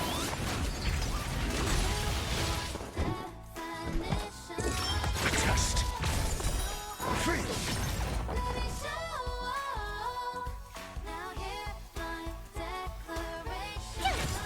This song's for you. To my world, renew your definition. World so high, let it show. The And audience here, is waiting. okay, Keep up. okay, okay. Try that again. I'm asking questions.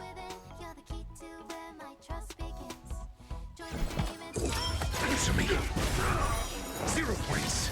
Leave Told you it I all could fight. behind. Get ready now. Rise up into my world. Renew your definition. Oh. You couldn't have done it without me. So what do I get for those? Don't make it too easy. I get 1.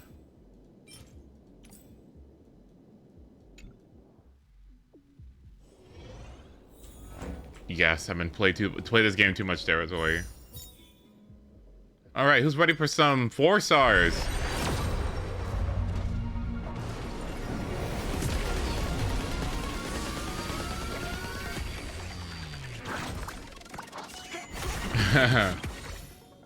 Okay, who's ready for some 4 stars?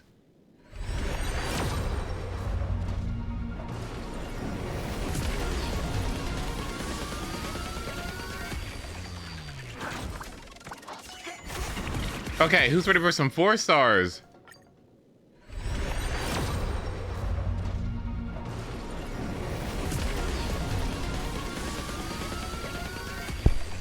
What?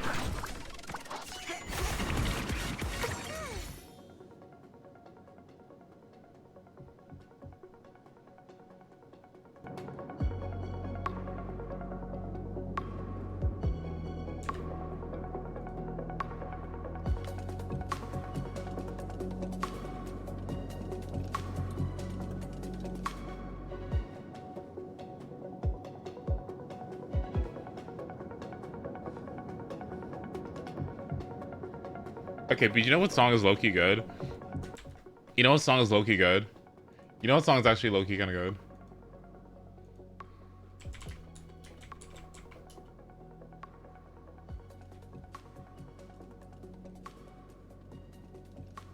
Where's it at? Where's it at? Where's it at? Where's it at?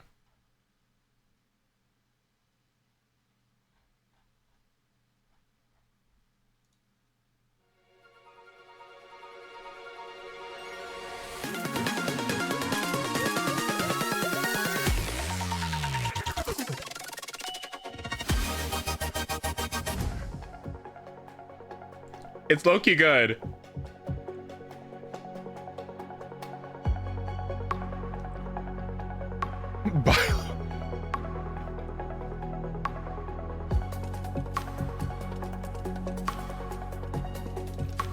Oh yeah, this, you see, you only get to this part. You only get this part. You only get this far in the song when you're looking at the screen because you wasted all your jades on fucking Japard.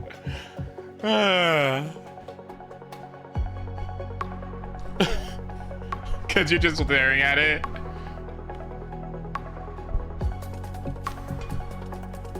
Let me check these comments.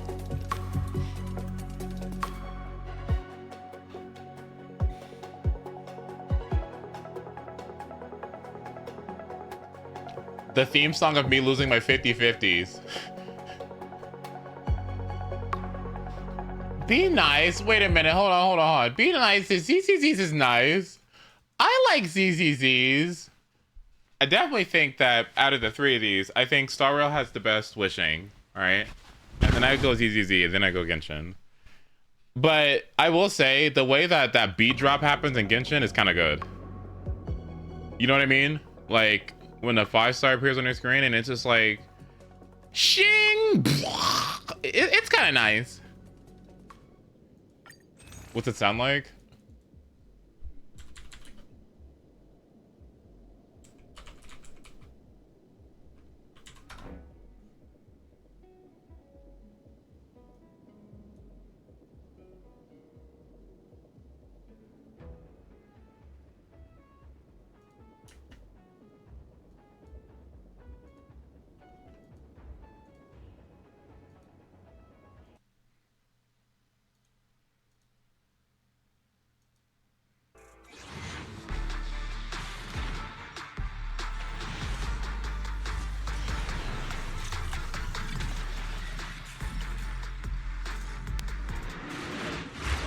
I like it. See, and he just won the game.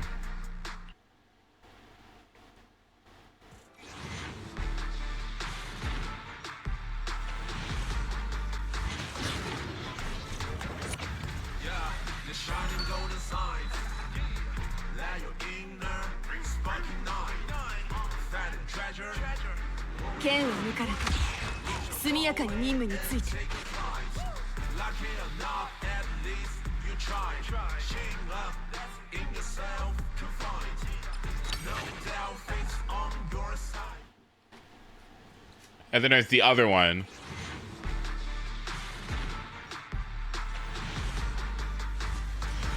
And then there's the other one. Where's the other one? I think it depends on the side. I think,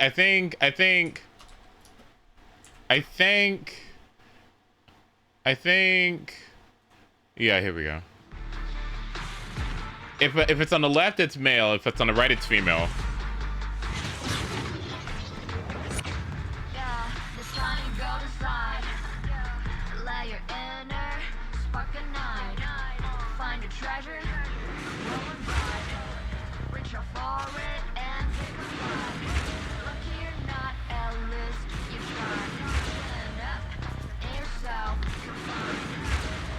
It's campy.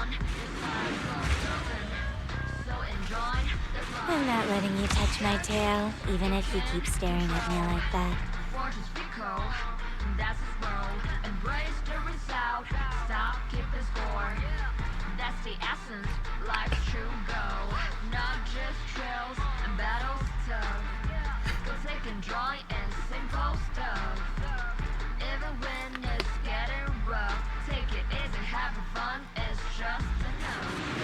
I like it. Okay, I think it's campy, and it reminds me of Final Fantasy 13 too. Like, no, don't stop. You're not gonna sit there and listen to what the fuck is that song called? The you know what it is.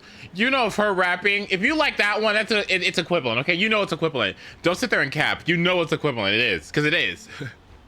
It is. It's the same cadence. It's the same thing. What song? What is it called? Hidden Intruders? That one.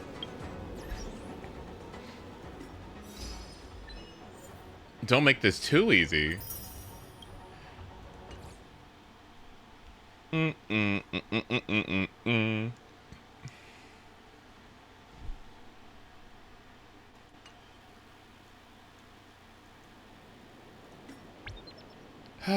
Lame, boring, whatever.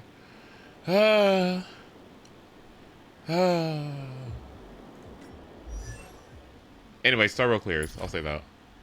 Okay. Am I done this?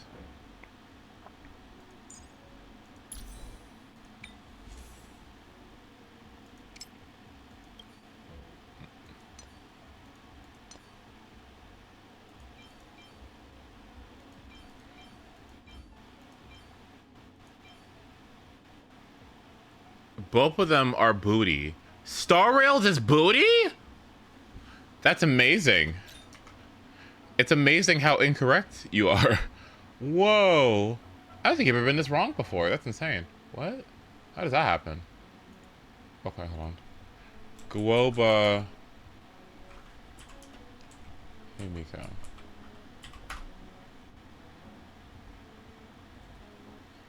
Wait, hold on. Is this really a skip patch? Is it a skip patch? This next faction, Star Rail?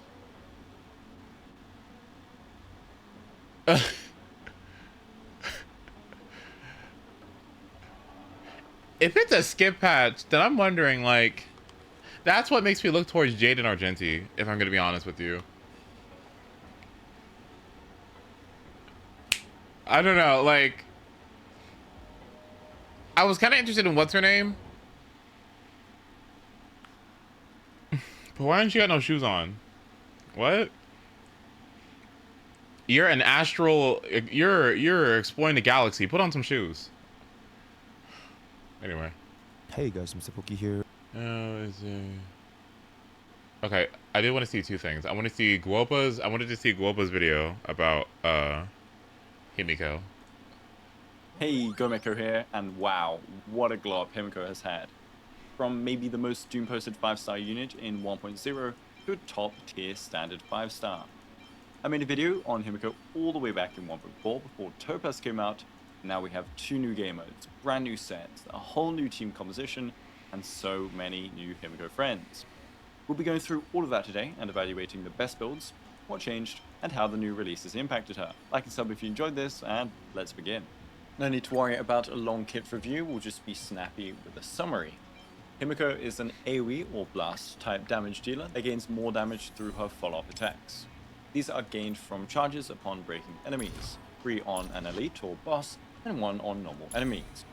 A tip when playing her is to strategically time when you break enemies, and to also take into account her talent's toughness damage too. Since she can't overcap charges like a new unit like Jade can, you need to be aware of how many stacks you'll have, and ideally keep chaining follow-up attacks. So what has changed for Himiko build-wise?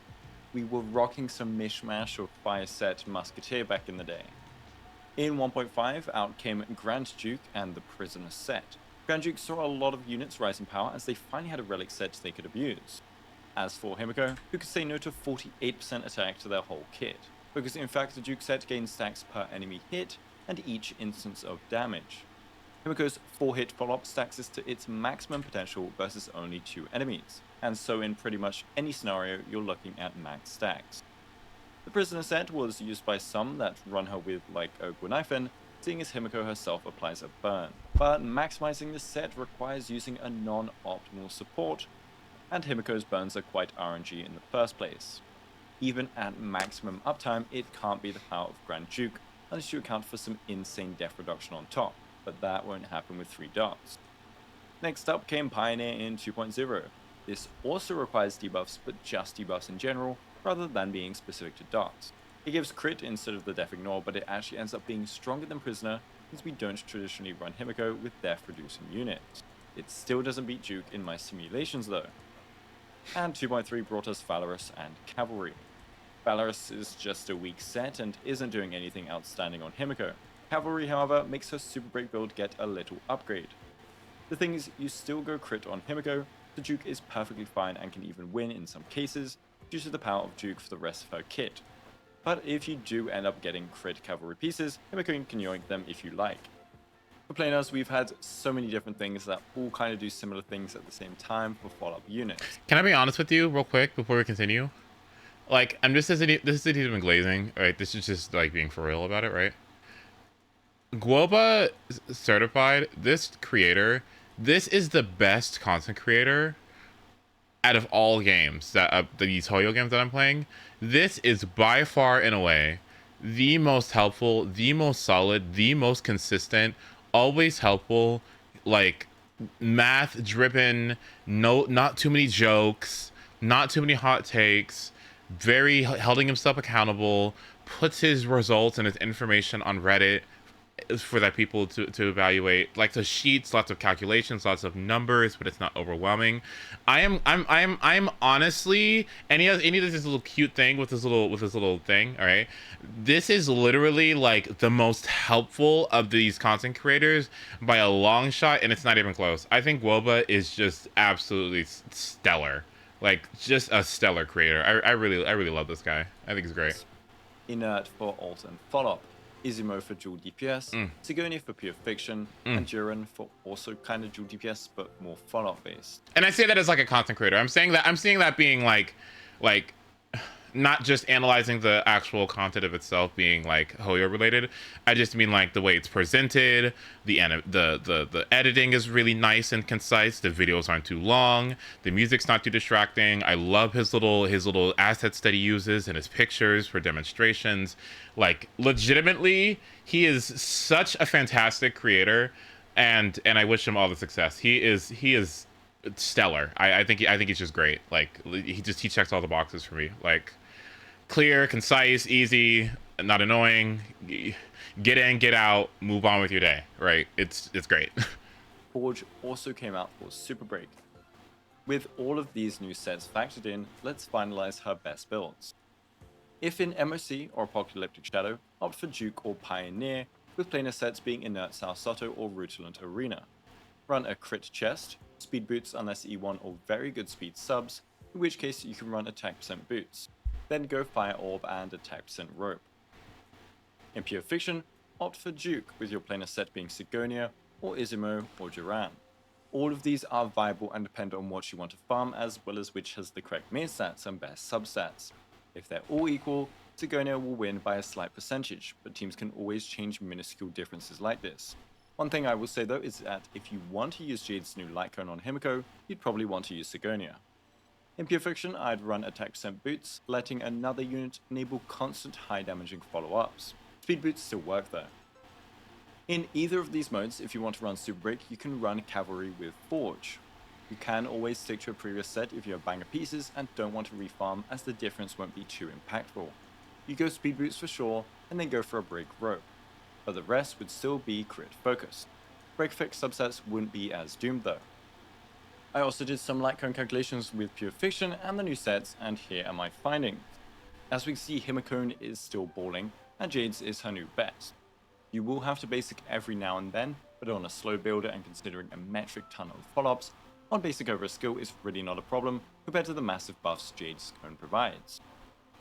Note that you will need to run Sigonia to abuse the max light cone power, and it isn't necessary to pull. Calculus is doing okay despite being made for Pure Fiction, and the rest you can see. So what led to all these changes for Himiko? She got no kit changes, yet shot up in relevancy. Well, first we had Pure Fiction introduced to us last year. We finally got a truly AoE mode that lets units like Himiko showcase their power. As a main carry or secondary carry to an enabler, Himiko has seen some insane usage and points in like every rotation. Even in ones that don't benefit her at all, she has seen a way to succeed thanks to the immense power of constant Himiko follow-ups. Himiko can run Argenti Himiko, Hata Himiko, now even Jade Himiko. She can even run a non-AoE DPS provided they can enable her.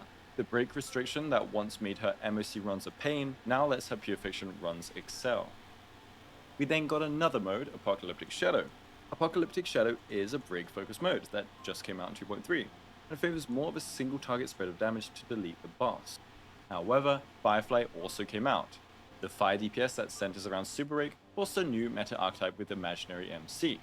Well, what we did was just take all of Firefly's friends and put them on Himiko team. You don't get the same damage numbers, but it's still very powerful. Super Break in general is just overtuned, which helps. So not only did Himiko get a new AoE mode where she is top tier, the Super Break core lets her, like some others, do very well. Isn't she beautiful? Good for her. Aw, good for her. Aw. Yay! Let's give her a round of applause. Good for Himiko. Aw. Oh, that's great. Oh, that's nice. Love that for her. Yeah, that's wonderful. That's great news. Well into other modes. Every time Firefly gets a new support, Himiko might technically get one too. Aww. Unless they do weird niche shenanigans, but surely they wouldn't, right? This creates a weird relevancy loop where every time they want to buff Firefly, they slightly buff Himiko. As for units that came out after my latest video, let's go through them. Since 1.5 we had Hoyo first, a fantastic sustain. Her energy is nice for dual DPS comps to allow both DPS to pop off an ult or two extra over the duration of a fight, not to mention the decent attack buff. My only problem with Hoyo is the 15% crit rate buff Himiko has could be lost. Oh, what the fuck? Oh my gosh, she has... Oh my gosh! I forgot. I literally was just in her kit looking for some sort of modifiers to her crit rate and crit damage. Oh my goodness. And so with, okay, Pasta, Fu Xuan. Because of Fu Xuan's light cone, this is going to be so easy to achieve. Oh my god. Oh my god. Oh, this is so wonderful. What excellent news. Oh, that's fantastic news. Oh, that's fantastic news. Let's see. Hi, maybe. We're watching Guoba. Guoba certified. Guoba certified. He's like I was just saying, literally just a moment before you got here, that this is like by far one of my favorite creators in Hoyo games, and probably one of my favorite creators overall, just by virtue of how solid his videos are. Very, really nice. But yeah, no, Fu Xuan Light Cone heals your team every wave. I'm not sure. I think it's like 100% or something every wave. What is it? What is it? Let me see. What is Fu Xuan's Light Cone? Fu Xuan's Light Cone is heals at the start of each wave, heals allies by an amount equal to 80% of their lost HP. So that essentially means that with this Light Cone, Himiko is always going to have her crit rate up by 15%, plus Fu Xuan's additional 11.9.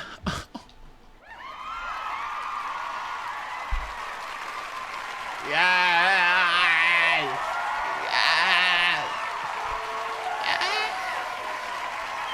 Yes! Yes! Yes! I love that. That's great. That's great news. I love that. She won't prevent damage, she will just help restore it. We also got Argenti for a cool dual DPS team for Pure Fiction when the game mode arrived. 1.6 saw Rame drop and she still remains stupidly relevant today. Fantastic for dual DPS, top tier for break, and essential for super break. Even in hypercarry for Himiko specifically, the extra who's better? Fushuan, Himiko, Herta, Robin for the follow-up attacks and the follow-up attack crit buffs, a crit damage buff, or Ranmei because it's Ranmei. I actually don't know which one's better. I feel like Robin is because there's follow-up attacks, but I don't know. Weakness Robin, okay, does wonders for her talent's passive. So every Himiko team archetype can abuse Ramei's power, giving Himiko a good old buff. I mean, even the talent speed buff is amazing for E1 Himiko on attack percent boots. 2.0 dropped Sparkle for a fantastic buff to hypercarry Himiko. You can plop on attack percent boots and Himiko can now act as fast as Sparkle is built. I don't see Hypermecho being played all that much though. 2.1 dropped Aventurine for us, who is just incredible. No more crit rate falling, nice debuffs. This character is so stupid. Do you know that? Like, of course you know it, but do you understand how, like, he's like almost Ranmei to me. Like, it's not that I'm upset with Fushuan or anything, because, you know, but this is such a good character. Like, what? Perfect sustain and SB positivity. What? And some synergy with Himiko's follow-ups. In Pure Fiction, Himiko can often max out his blind bet stacks. In MOC or Shadow, it's a bit tougher. And if the stage is imaginary weak, Aventurine can kinda pump out toughness damage too with his ult and follow-ups. Not bad at all for her talent. But as one amazing sustain came out, so did another. Gallagher, the Super Break King, also works fantastically for Himiko if you are running that Super Break team. And if not, his massive toughness damage can help for her talent procs, as you'd be running her versus Fire Weak ideally. And of course we got Robin in 2.2, some even cooler dual DPS shenanigans. Ramei still remains relevant and very potent for any dual DPS Himiko compositions, but Robin popped a cherry on top of the dual DPS cake, if that's a good metaphor to use. Team advance, massive attack and damage buffs, extra damage procs on top of every attack, and even crit damage. She just starts singing and your team starts doing way more damage. I guess that's motivation for you.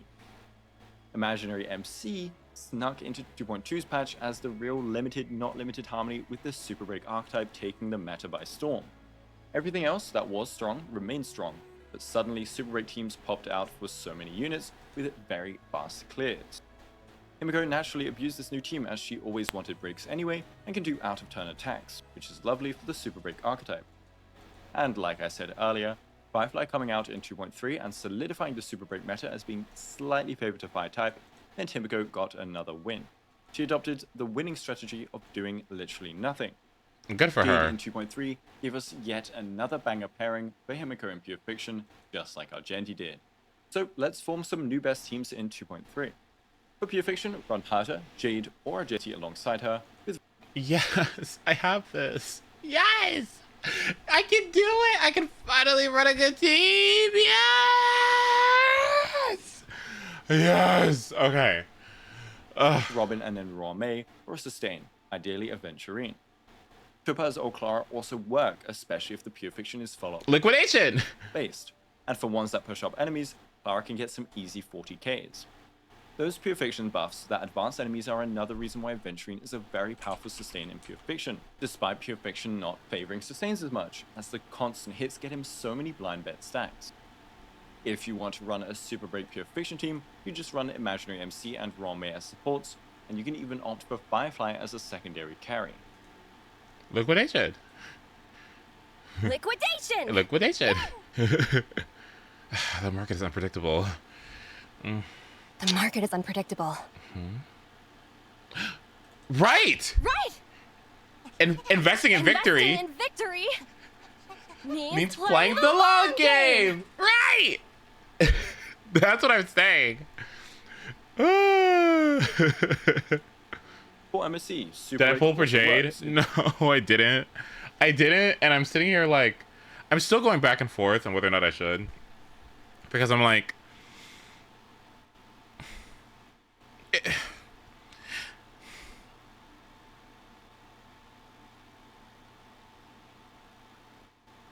Would Argenti be that bad? And my other question is, if I did get Jade now, so I'm running Himiko Herta or something, or like Super Break Himiko on one team, and then Jade Herta, and then Himiko Serbal Super Break on the other with Gallagher.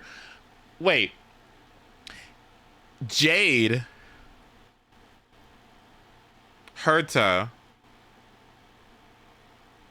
Robin, Fushuan, Himiko, HMC, Serbal, no, Herta, no, Himiko, Serbal, Ronmei, Gallagher?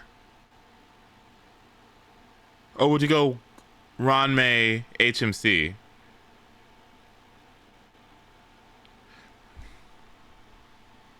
My question about Jade is like, if you get her now, and then you get her in 6 months for her E1, is that bad? Like, that's my question.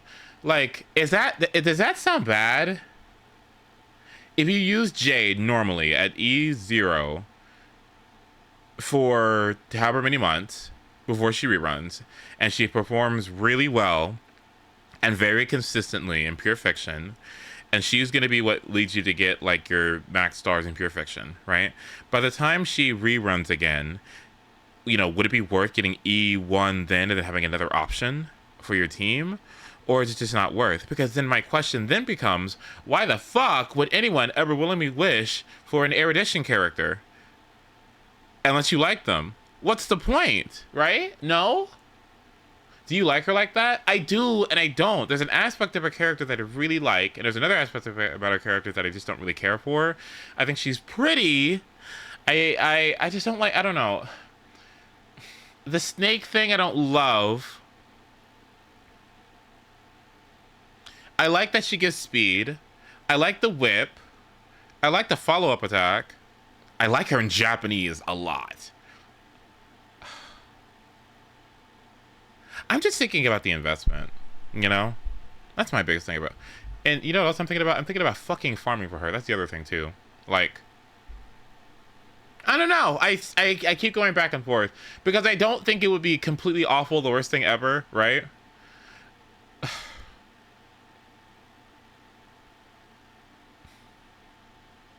Because she'd have a space in MOC or in Pure Fiction. Huh. Your edition hasn't failed clearing MOC yet, but it's with premium supports.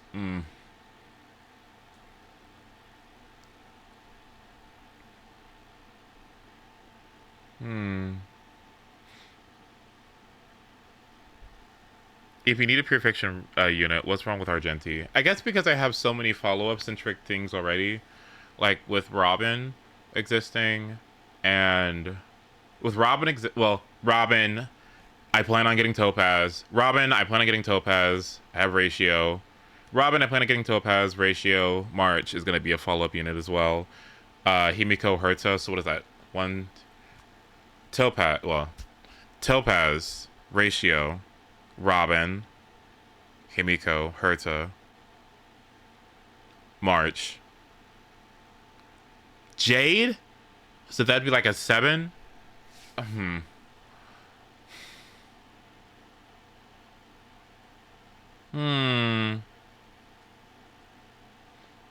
I wouldn't be able to give Argenti. Well, I have 3 Tingyun. I have 2 Tingyuns and there's another Tingyun in the shop right now. So I have E2 Tingyun. I could get E3 if I buy the one in the shop.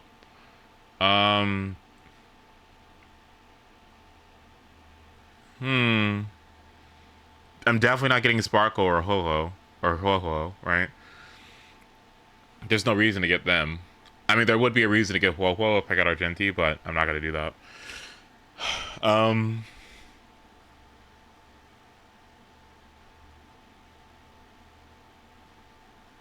What would you recommend?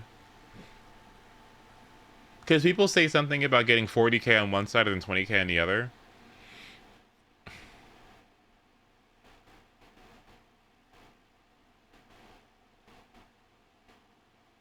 Hmm.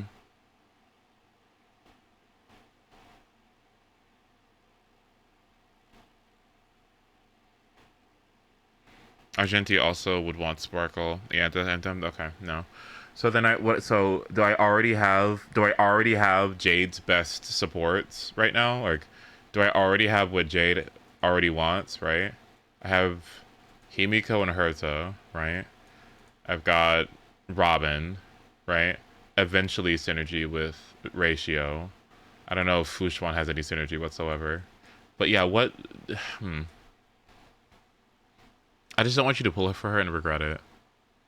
I guess the reason why I'm lukewarm is because I really would want her E1. I liked her in the space event. I thought it was nice. I thought it was nice in the event. I guess it's just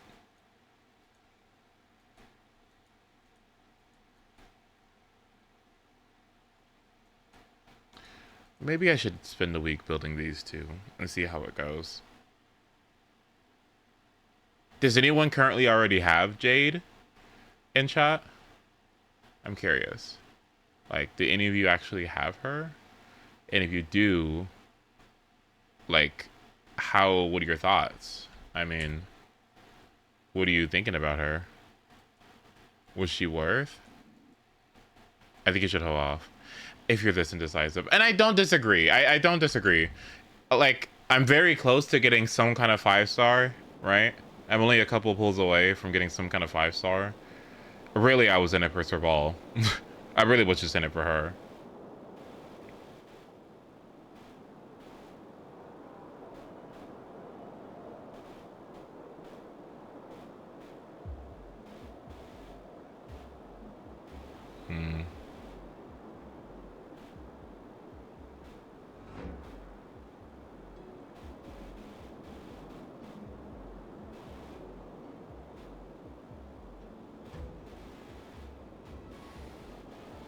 She makes my pure fiction synergy. What do you guys do for pure fiction? Wait a minute, no. Here's a better question. If you hear my voice and you're willing to talk about it, what do you do? Do you full clear pure fiction? And if you do, what do you use? I'm curious. Is everyone just using Himiko Herta? Like, what are y'all doing? Are you actually like clearing the mode? Argenti, Acheron, Dot, or Himiko Herta? I've barely touched that shit.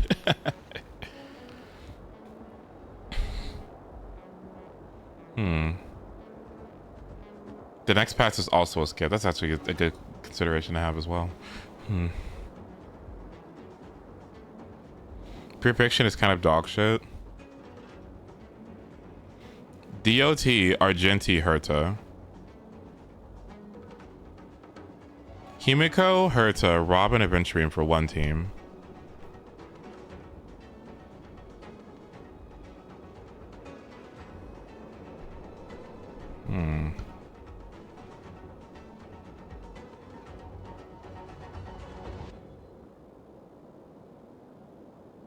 So what's the... So you guys have Argenti. So that means some of you guys have dedicated... Like... Dedicated erudition characters. Right? Do I have that?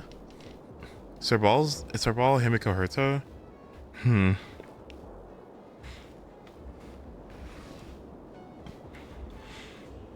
Sometimes Don IL or Acheron. I'll do pure fiction once I get Kafka and Black Swan. Okay. My Argenti was flopping first phase, so I used Firefly, HMC, Bronya, and Hoyo.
Give an inch and they'll take a mile. I always deliver. May song bring us victory. Resonate all together.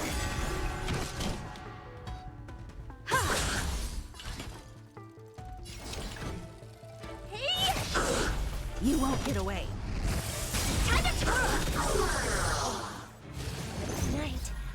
Soul Stars echo. Do you know who I am? Ever see a diamond this big? It's all yours. Time for a lesson.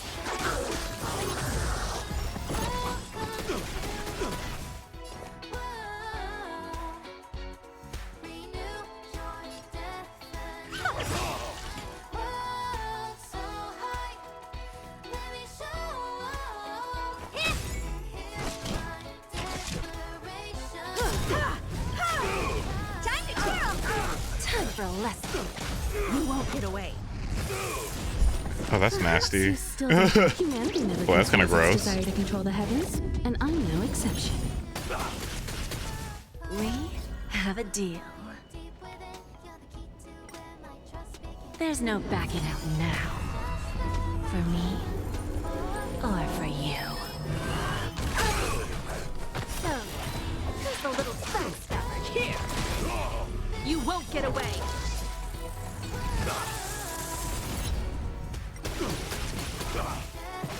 Oh dear.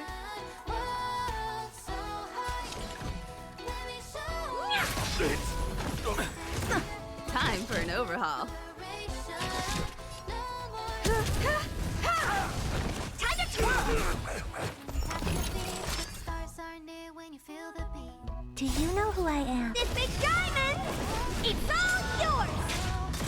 Who's the little backstabber? Time to twirl! You won't get away. That is so fucking nasty. That is that not disgusting? What the fuck? Is that that's so disgusting? Ew. Relax. Patience is my middle name. Bending the rules. You won't get away. What the fuck? Meanwhile, Robin is just singing her ass off. Like, meanwhile, Robin's just doing high notes. I mean, I could literally make this team, right? Time to play the next piece. I just wonder if it's worth it for some stinky dinky fucking dummy shit mode with a character that I do like and don't like. A character whose aspects about her that I do like. And she is cunty. Can you see me using Jade? Because I can kind of see it. What are you looking at? What are you looking at? Hey! Time for a lesson. Time to twirl! You won't get away.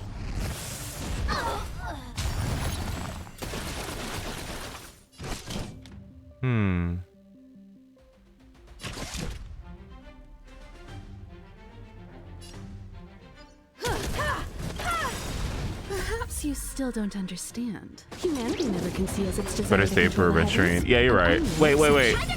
How long did adventuring run after Sparkle? Give an inch and they'll take a mile.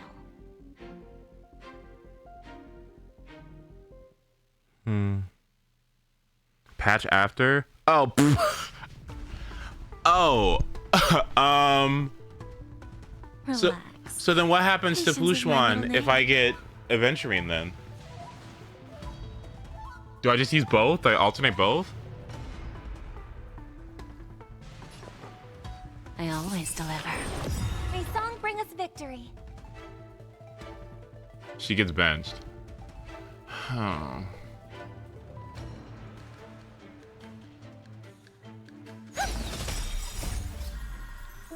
echo.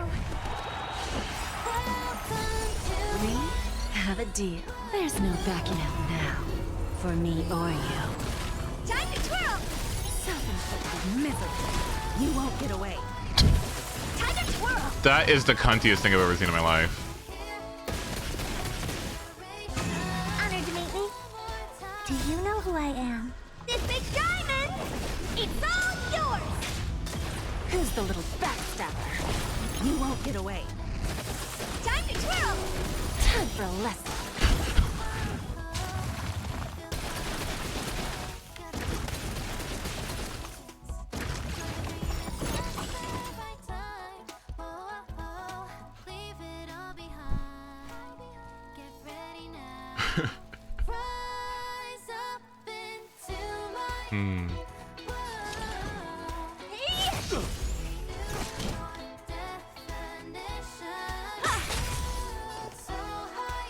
Who's the little bitch?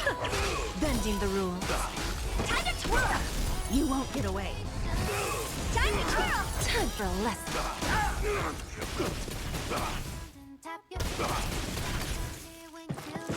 Barely felt it. Damn.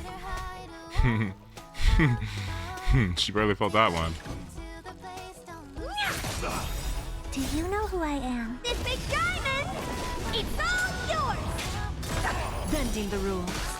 You won't get away. Time to twirl.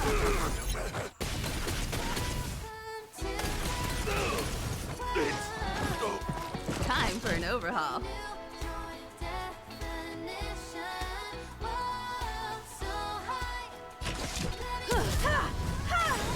Give an inch and they'll take a mile. Time for a lesson. Time to twirl. You won't get away.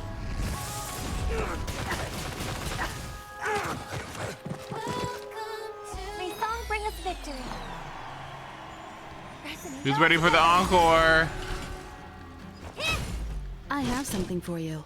Tonight, stars echo. Perhaps you still don't understand. Everyone conceals its desire to control the heavens, and I'm no exception. This yappin' ass team. This yappin' yapper team. Oh my god. This yapping away. You won't get away. Who's a little backstabber? Time to twirl. Welcome to my... Do you know who I am? Do you know who I am? This big diamond is all yours.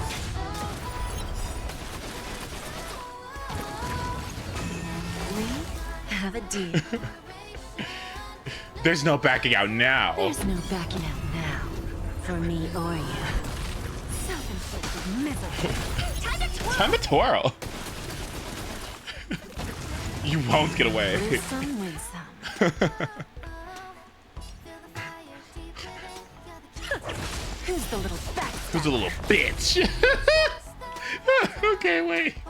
Okay. Ah.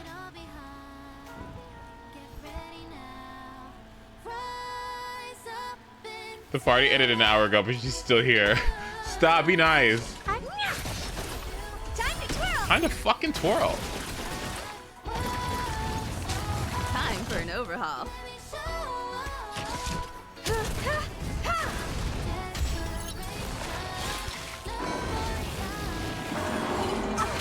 Oh my god.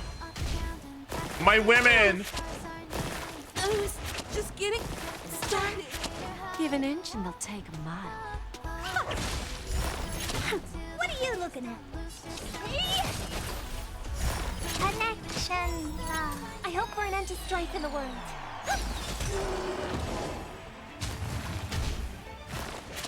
It's okay. It's okay. The show must go on. I miscalculated.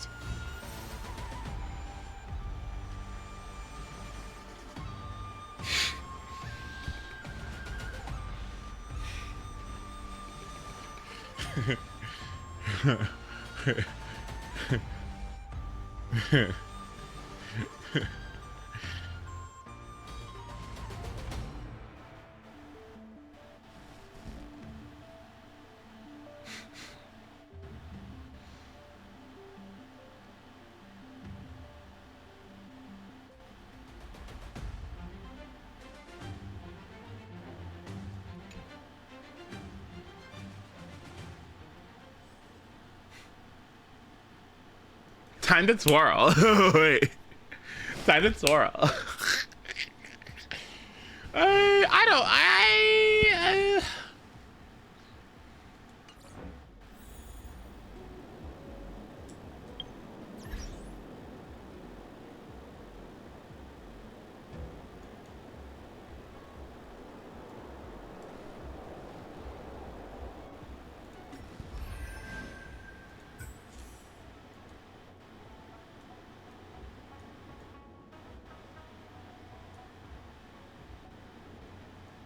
Where's Topaz? I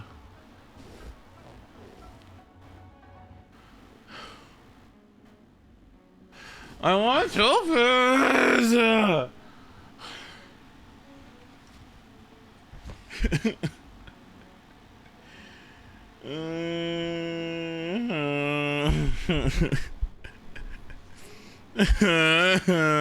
gonna get that. I want Topaz. I want Robin. That's all I care about. And Marge. You know what? You're right. Where'd the love of Topaz come from? Because she's Cap.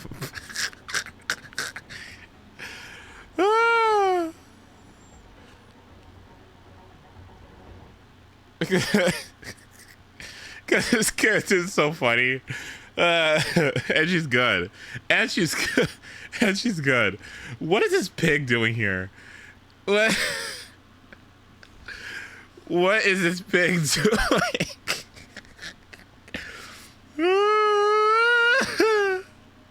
What is Miss Piggy doing here? Me when I enter chat. Like,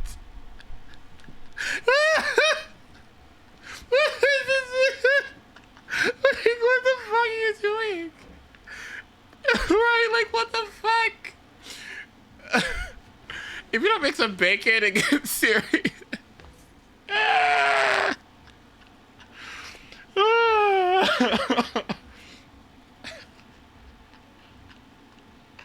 I'm sorry. It's just so funny. Like, okay, to me, it's like equivalent to, like, I don't know. Let me think.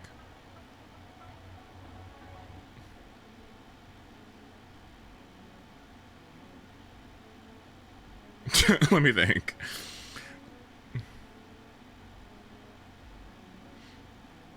It'd be like Nabia and her goons. No, it wouldn't even be like that. Because why is it a pig?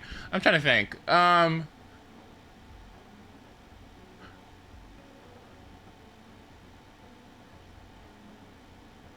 No, there's nothing like this, actually. And the outfit gets funnier the longer you look at it. Like, where's the hat? That's the thing that gets me. If she had the hat, I can take it seriously. You know what I mean? The hat. Where's the you know what I'm talking about, right? The hat in the trailer, and her shot, and her art. She looked awesome, didn't she? Where's that hat? This is so funny. Why is she wearing a booty short jumpsuit with a fucking cape on it with a pig? Like with mismatched socks? Like, woo. Billabug, I'm here to take all your money. I'm sorry.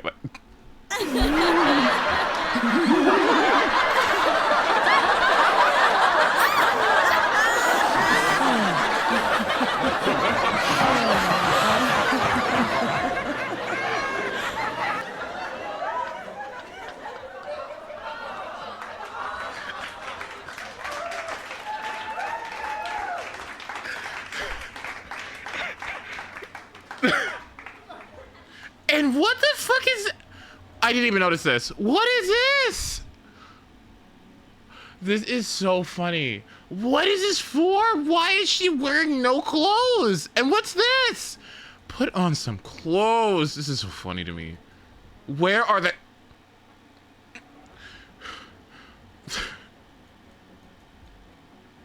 This is so unserious. I fucking love the pig. It's so good. Like I need her. I'm sorry.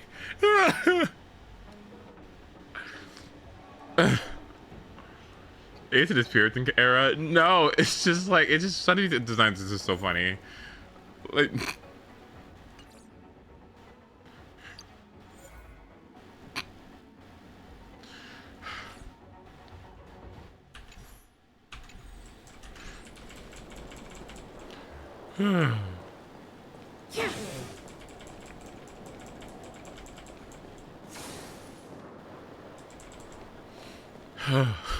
sorry.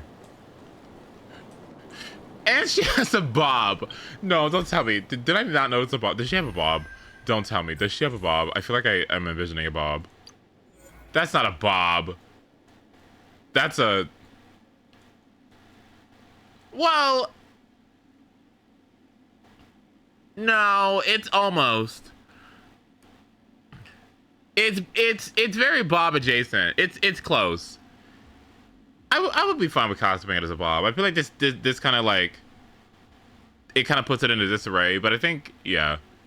But honestly, if it was supposed to be a Bob, but it was badly cut, honestly, it might be a little bit in character. I don't know, like.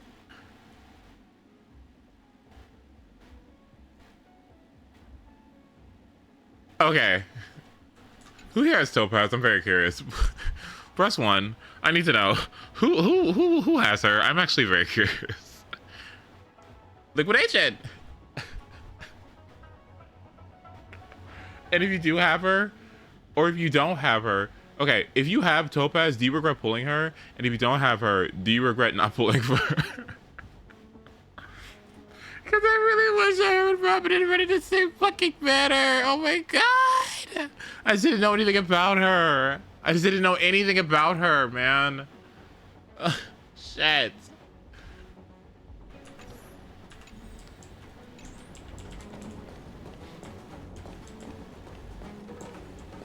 I didn't pull her because I had to pull Robin. Damn.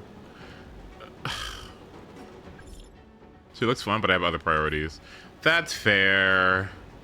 That's fair. I will say that she is one of the most fun characters in the game.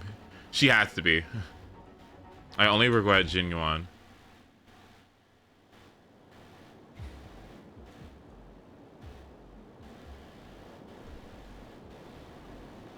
Why wish for Jin Yuan when you got Jin Yuan right here? Jin Yuan Bakant. I mean, come on. What's going on? I mean, you know. I mean, why you know what I mean? Like, Genuine, Beyonce, I don't know, like.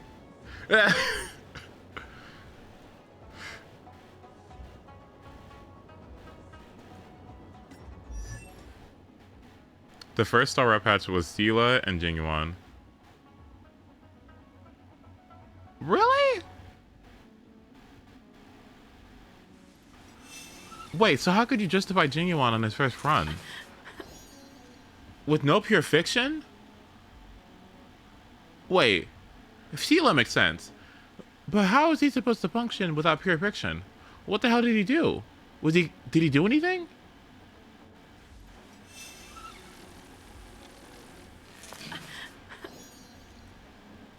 He's either been crazy in pure fiction. So what does he do?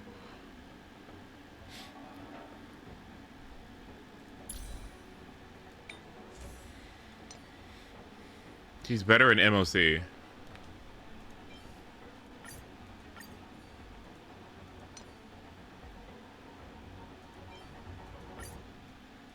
Oh. I will say he's got a good ult. I will say the ult's pretty good. I'll give it out to him. I'll give him the ult. The ult's nice. The ult's kind of nice. So yeah, you can have that one. And yeah, not too bad.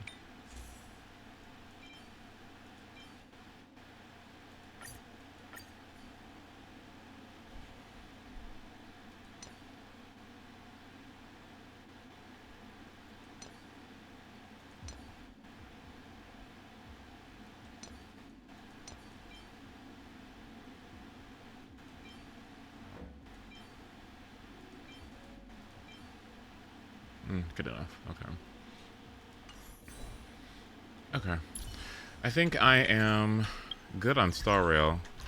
Now I think it's ZZD time, because I think we got everything we needed to get done over here. So, switching over to that. Genshin, today is Sunday, so I should be able to farm my... actually, you know what? Let me get that out of the way first. Yeah. Since I can't condense any more resin, let me go ahead and go get those full opposite books. Yeah. I can see you look at have a resurgent with Hunt March. I'm so excited for that character, but nobody has told me. Like, I still don't know like what the premium light cone option will be for her. You know what? I'm not gonna wish for anything. You're right. I should wait. I'm just happy that like no need for Sparkle because I already have Ron May and Robin. Whoa. I really would like that character. I really would if I didn't have Fushuan. And I was using March this whole time and I didn't have Fushuan. I would have liked her, honestly, I think.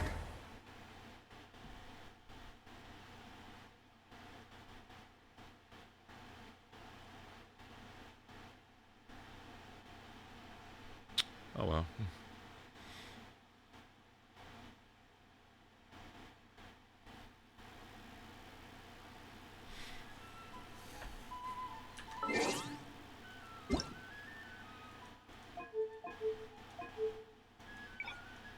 Now why is Puppy Steam playing? What?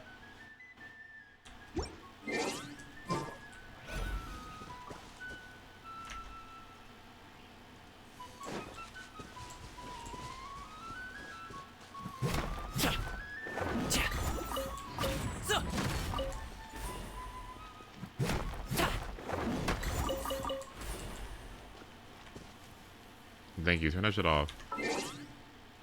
Not much is serving, but her animations are kind of giving the heat on controller. Wait, I don't get it. Yeah, I don't get that at all. What do you mean? I'm sorry. I didn't catch that.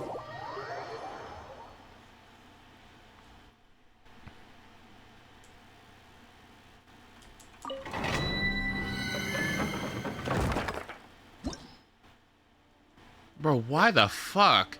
What is the reason why, lore-wise, why we're going back to Xianzhou again? Or Laofu or whatever? I keep getting them mixed up. Why are we going back there? Not to say that we can't, but it's because it's unresolved and we need to finish out what's happening with Abundance Woman, Abundance, Path of Abundance. Are we not done? Like, what happened? A tournament? A sword competition? So it's not a lore thing? Is the lore not done?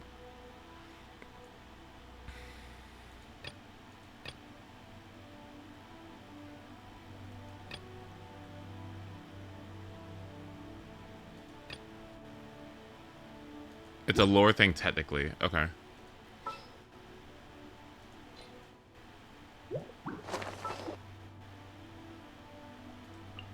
I've been waiting for you for ages. Actually, you know what? I'm gonna... I'll take good care of everyone.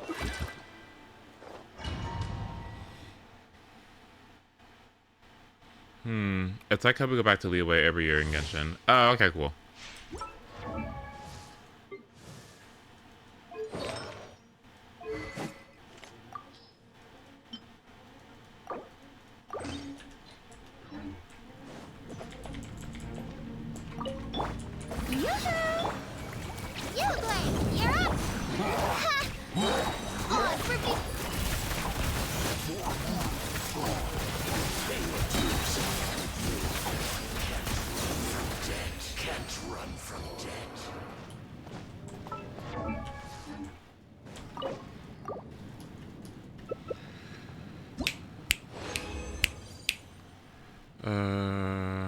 Okay.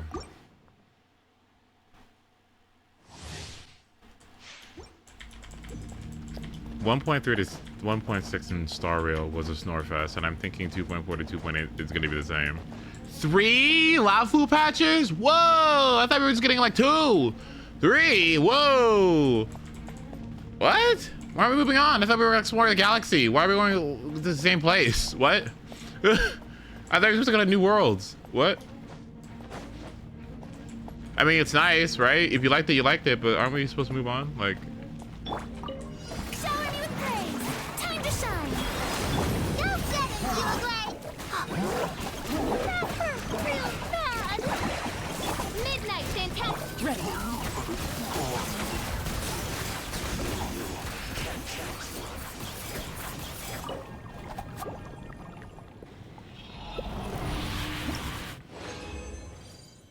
okay.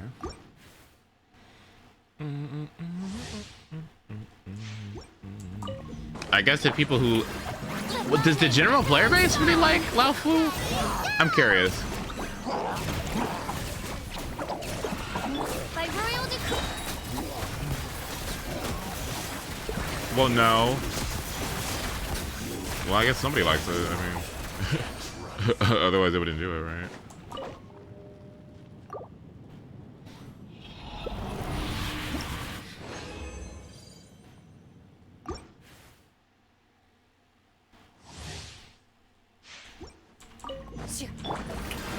Let the world collide!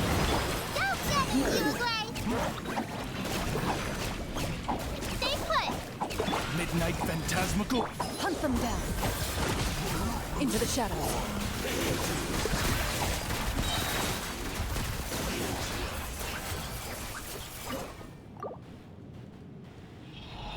A lot of people put it around this time a year ago because the lava was so ass. Oh. Maybe CN really liked it? Right? My name echo in song! Hey, go away! Don't be scared! Midnight Phantasmic! Shoot on sight.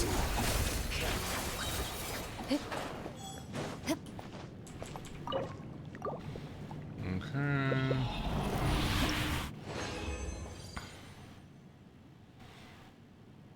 Okay, let's do some calculations. Excuse me.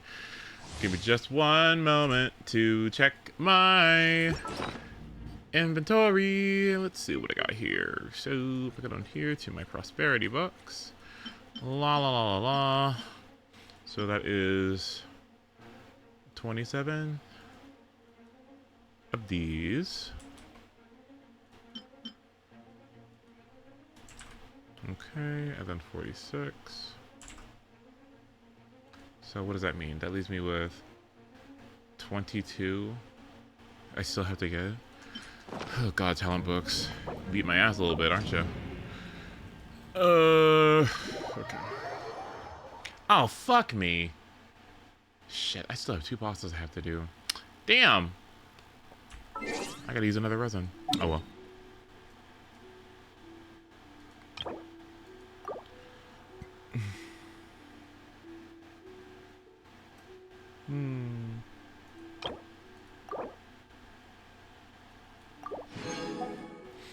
Okay, so I need to do another ride-in because she's not giving me any hands, so I'm gonna need her hands. I've been watching Young Justice on Netflix. Oh, good. I have heard good things about it. My partner my partner really likes comic book stuff, and he and his previous ex used to be like super like into the comic book stuff, and I kind of feel bad because that's just something that I'm just not very much so into at all. So it's one of those things where I'm putting it off, like getting into it so I can like embrace the thing that he really likes or whatever. And Young Justice may be my way to get in there and participate in the activity. So we'll have to see. Hello. Oh shit. Oh my god. Okay. Dog. Okay, let's see. Teen Titans. 100%. Strike a pose! Time to shine! Fleeting shadow. Ready, go! Odds reveal! You know, I will say, I make fun of her. This robot is not very cool. It's kind of cool. Eight's kind of cool. It's you. Shattered. You Blade, you're up. Loaded.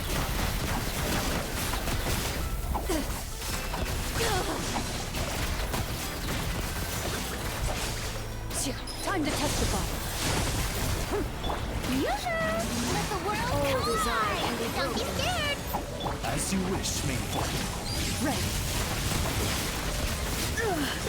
Oh my God. Only emptiness awaits. The reflection, the robot is a reflection of her ideas when she made them. Oh, yeah, yeah.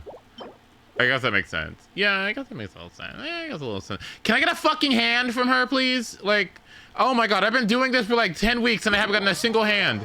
Lumine has been on this since the dawn of time. You think I'm kidding? Do you think I'm joking? Do you think I'm like being exaggerating? Lumine has been on this shitty hand for like over like 2.5 months. This stupid hand has been like, it's just one hand and I can't get it. Is this what it's like? If we didn't have Dream Sullivans, is this what it'd be like? You wouldn't be able to build a character for like over months at a time without Dream Sullivans? It cannot possibly be that bad. It's insane to me.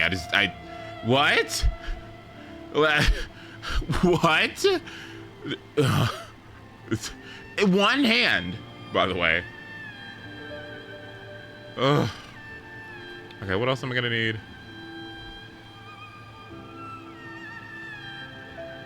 This song is beautiful. What is going on?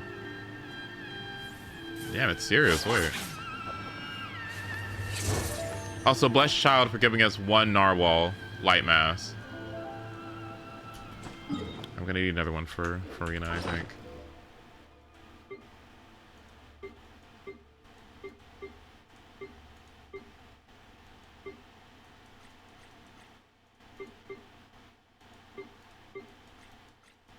Where?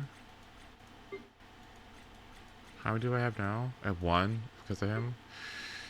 Thanks, child. Okay, so I need 2 more. Okay.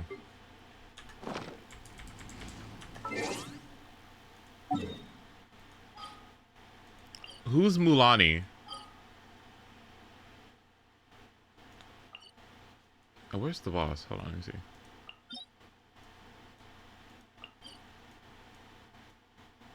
No, not this.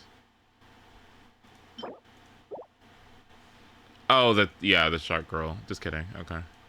Never mind.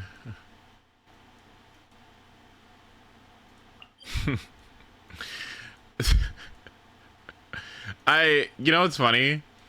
You know what's funny? Being mad at the character, right?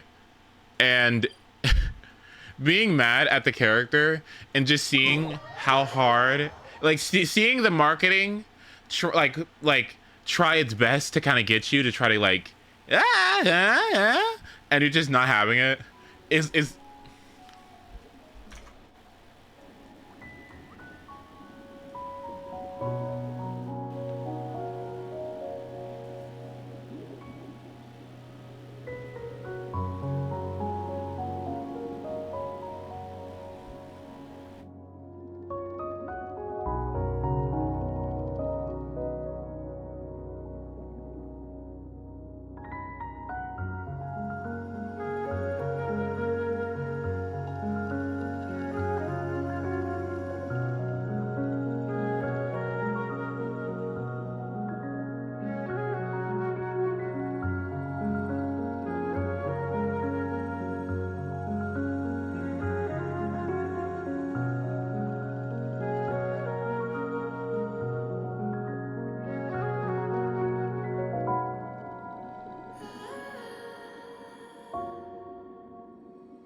It always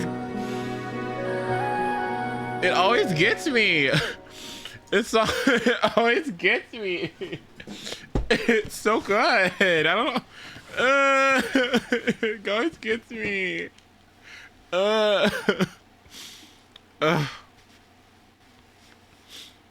It always gets me. I don't know what it is about this song. It's just, it's so.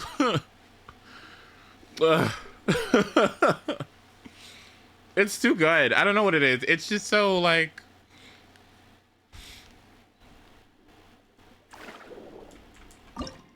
It's like that view that it's like going back somewhere when you were young and seeing the night sky, and it's like a gorgeous, beautiful night, and you see all the stars in the sky, and it's like you're reliving a bunch of nostalgia as you look up there and think about all the memories that you experienced in that place, all the people that have come and gone. It's really beautiful and it's really sweet, and then you just leave. That's what it reminds me of. It's really good.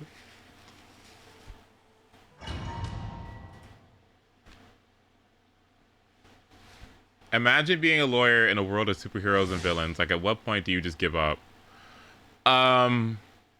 You become... Well, you would still need... Well, because superheroes, what are they gonna... They're not gonna, you know, civil disputes, right? Or, like, I don't know. What if you need somebody at, like, I don't know, child custody or something? Or, you know, I guess, you know. Shower me with praise. I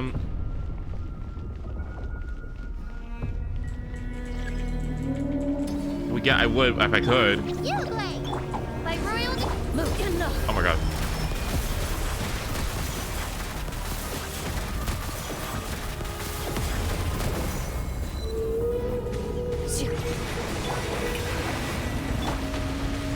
That is She-Hulk, yes.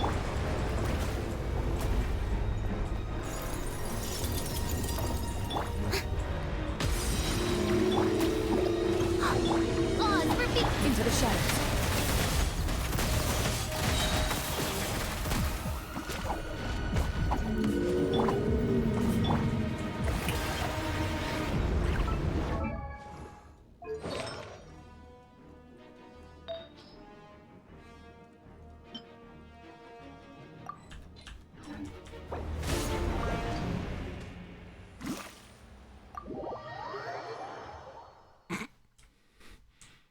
I'm like, something is wrong.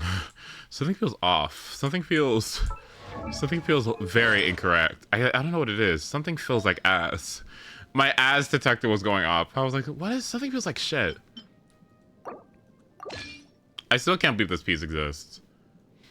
I'm still just in disbelief that this piece exists. I can't believe it.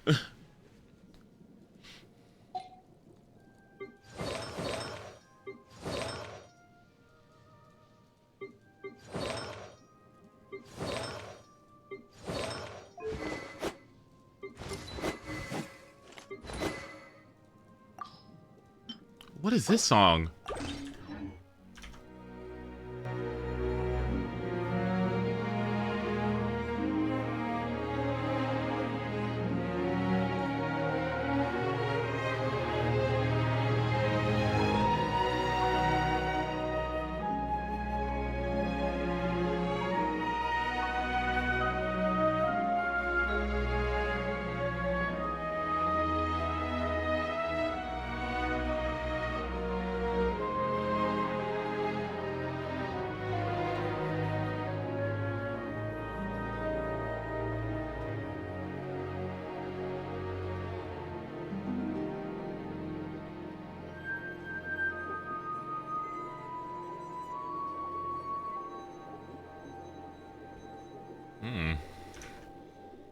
I thought we were getting something with that one. Ugh.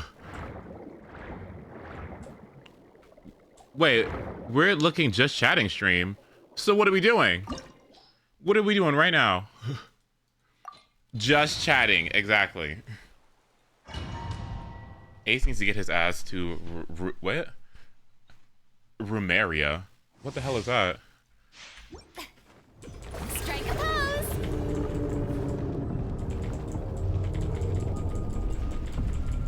Hello?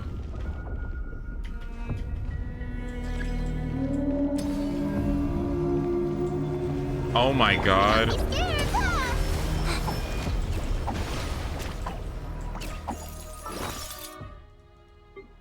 Well, bye, Yo-Yo. GG's.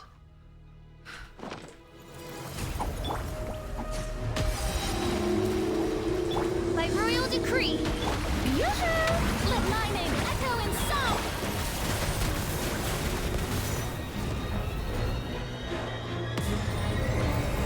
Hey, hey, go away! Evil wings, shoot on sight.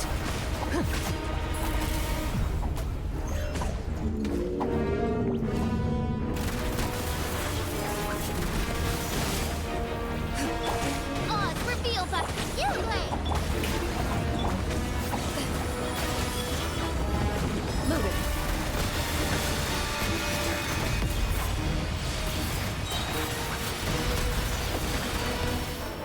Well, I could if I would.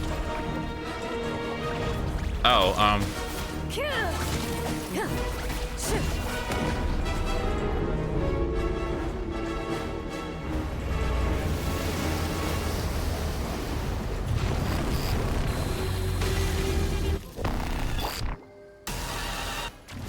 Shower me with praise. Let the world come out. Don't be scared.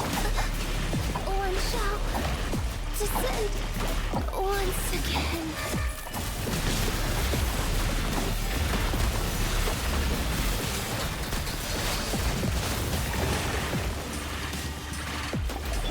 Stay put.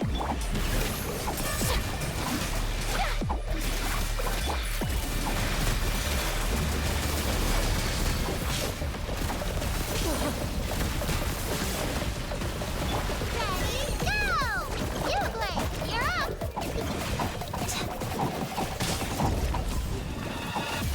By royal decree. Ready.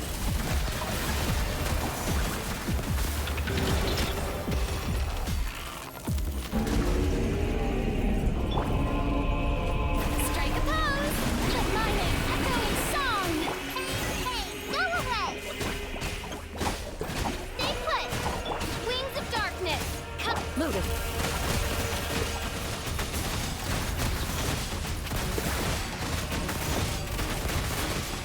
Hunt them down.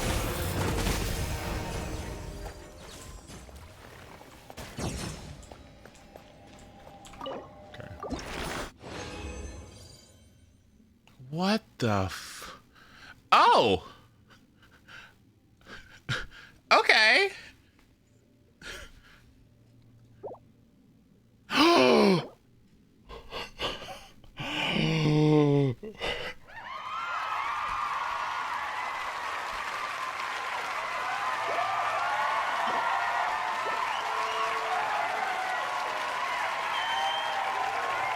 Okay.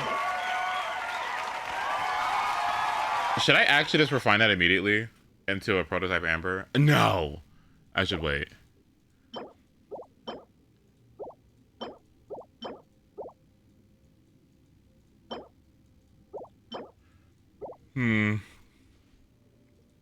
Low-key kinda. No, we're going into Natlan, okay? No. Did you know how bad those weapons are, by the way? Did you know the craftable weapons in that region aren't really that good at all? Did you know that? Isn't that interesting? Isn't that funny? Isn't that great news?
That was okay. I was expecting something a little more, a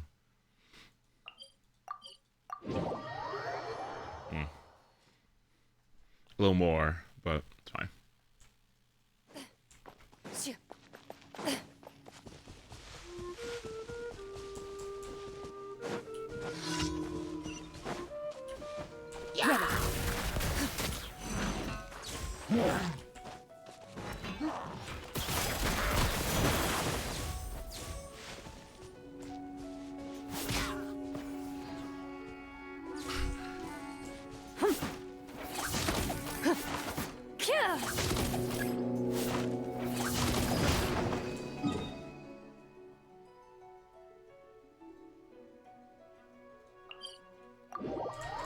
Okay, almost done.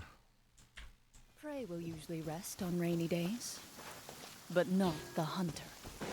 Can you cool it for 2 seconds, girl? Is it possible?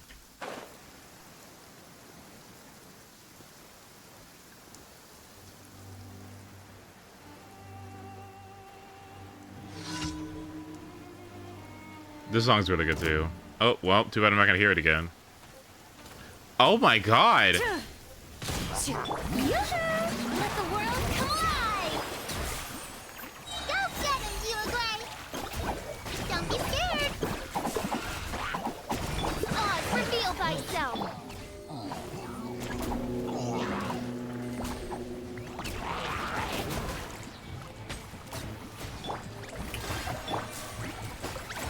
Gray! Shadow Raven!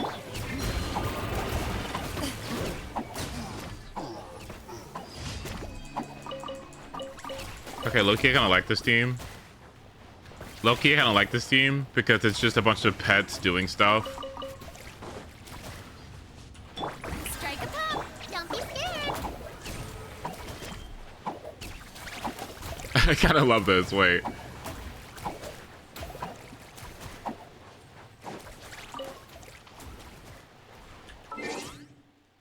I guess if you think about it, low-key.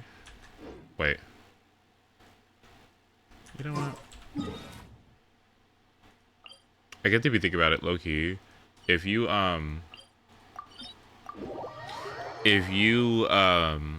wanted an off-field character, an easy way to do it is some sort of object or some sort of animal or some sort of like machine that lets you do the off-fielding for you. That's a kind of an easy way to do it, right? Blocked? Meat pasta. Hello. Time to shine! Hey, go away!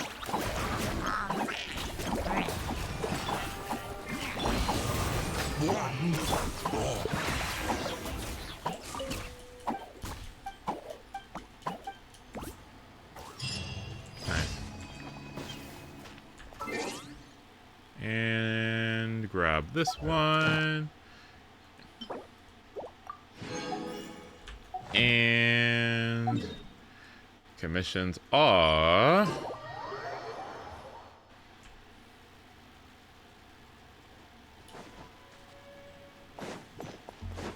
Loaded. Add Astra. complete. Thank you for completing. Excellent.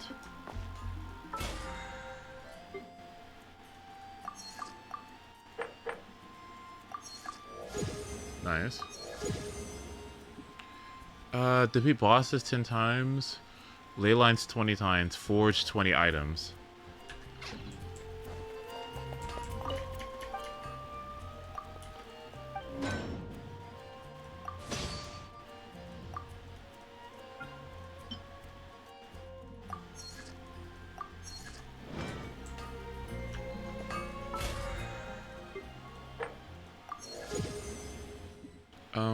Ley lines and defeat boss opponents 10 times. Do I want to do that one? I'll do it later. I don't want to put up doing it right now. Let's see. So you get 4 wishes and 680 resin or 680 prebuild gens from Battle Pass. So for the Elon fund, that is an additional okay. 8 to see 680 is about 4 pulls, so 8 pulls altogether from this whole battle pass. 8 pulls. Let's see. She should appear in about 20 something days. Plus, there's going to be the days after her release to get Primo Gems on all those Welkin days as well, when you think about it. Because that's the one thing people don't talk about. Like, people talk about, you know, if Nilo and Nabia are here, right? You want to wish for Nilo and Nabia as soon as possible. But what people don't tend to talk about is, like, what about all of the wishes that you get from that patch plus Welkin? If you wait till, like, the last day, you'd have had such a huge surplus. You'd have such a huge surplus of, like, of additional Primo Gems. Oh, and if you had Battle Pass, too. If you just waited. And you get to see, like, no, you wouldn't see the next, well, would you see? Yeah, I guess you would see the next 4 stars, right? For the up-and-coming, second side banner characters, so that could help you make a better choice, too. But you really don't think about that too often. At least I don't, right? Sorry. That, like, usually day one, it's like, oh, I gotta do everything, you know what I mean? But you do have a whole patch. I kind of realized that with my Serval wishing, that I was so desperate for every jade that I could, and I was thinking about, like, maybe I'll put a $5 in. And I thought a little bit more about it, and I got dissuaded from it, and now I have enough for, like, another 20 pulls or something without even having to do much. And that was like a week and a half ago, and all I had to do was just wait. So I don't know. Something to think about, or at least for me to think about, is that, like, even if I don't get Elon at the start of the patch, or the Elons that I want at the start of the patch, that doesn't mean that I can't get her by the end of it, right? As long as that I get those wishes in before the patch actually ends, or, you know, the half actually ends, then the banner, I should say, then GG's. Yeah. What would you do with Emily's weapon if you got it? I would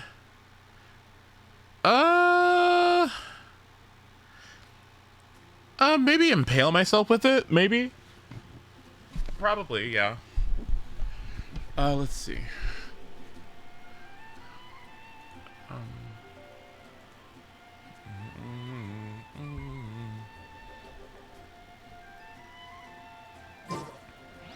I'm gonna use Primordial Jade Wing Spear, okay? I'm gonna use it on Yao Yao or something. Who knows?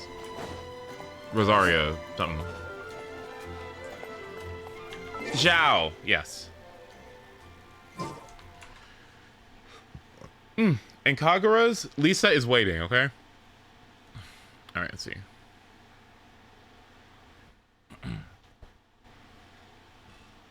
It's only gonna take 10.3 days to build her.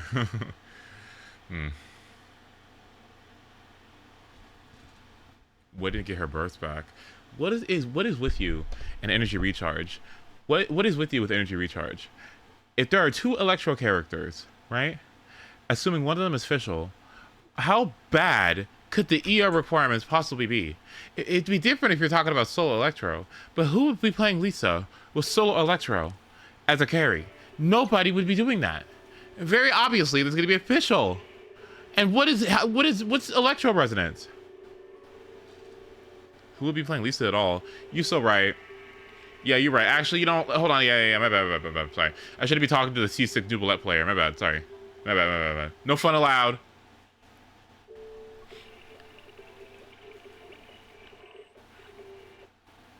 All right, give me. I need to do these events. I don't know why I keep pulling them off. Okay, first things first. Let's go get our coffee.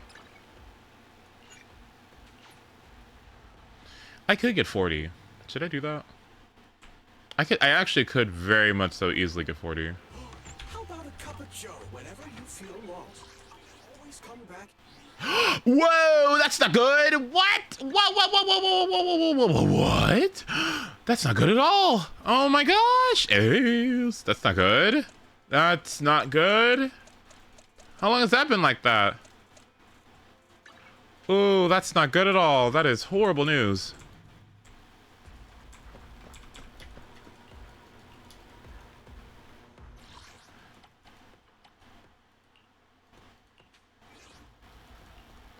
Whew. Go to sleep. Huh? No. What? I just woke up. Also, hi, Kip.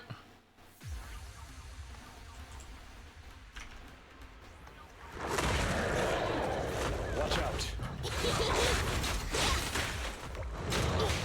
Understood.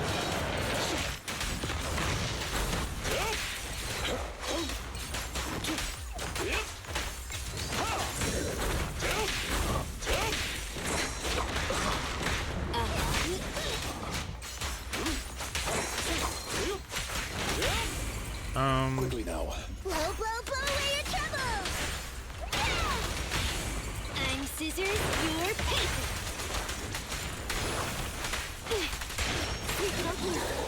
Take a break. I'm here.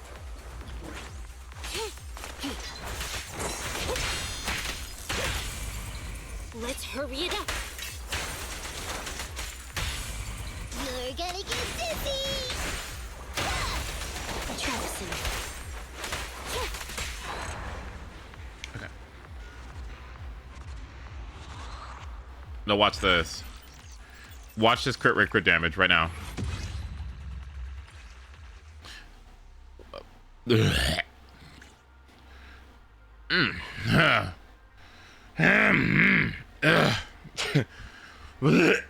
Darn.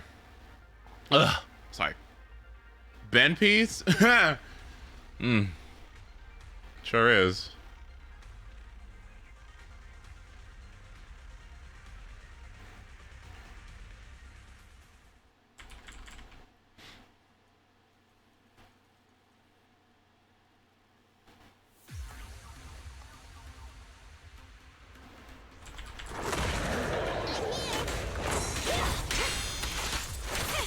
Say no. Evade now.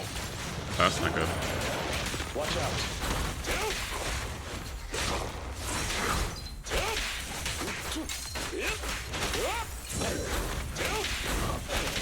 Amateurs. Amateurs.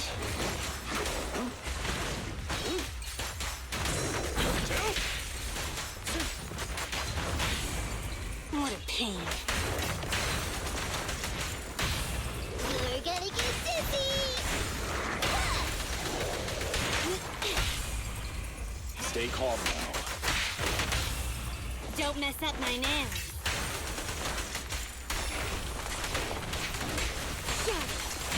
Oh, that's insane. Goodbye.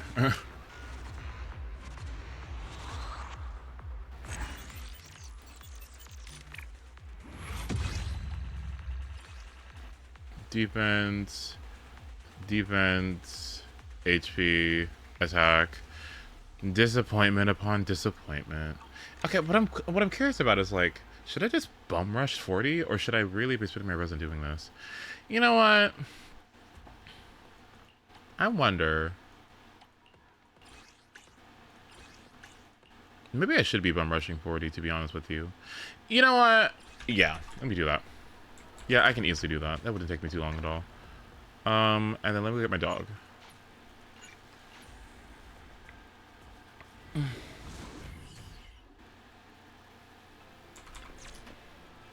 Hello, dog. Great. No, I just have quests up the ass that I could be picking from.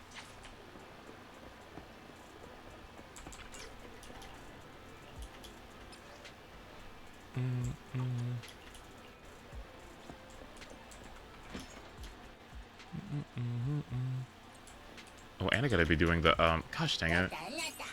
Thank you.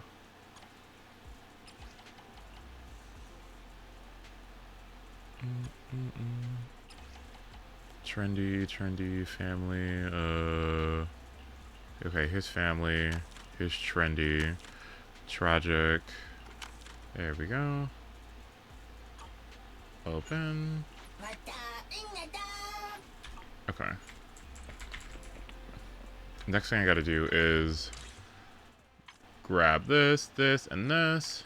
Still haven't decided on this. I also have to pick... I have to do these events. Yeah, let me do these now. Nice. Why did I get 20 polychromes? For what? Oh, for my check-in, yeah.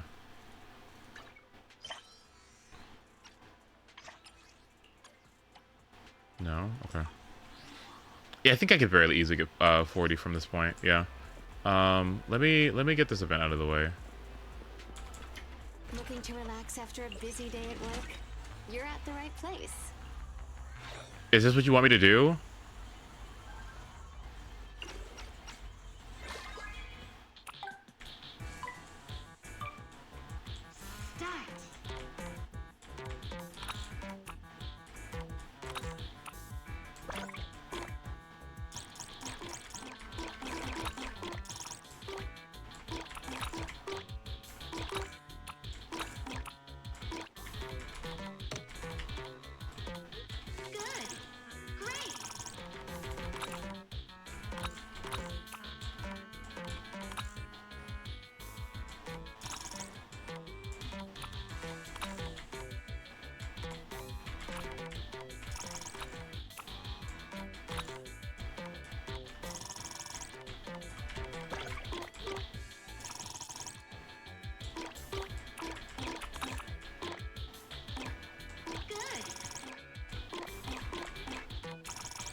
Oh, that's not good.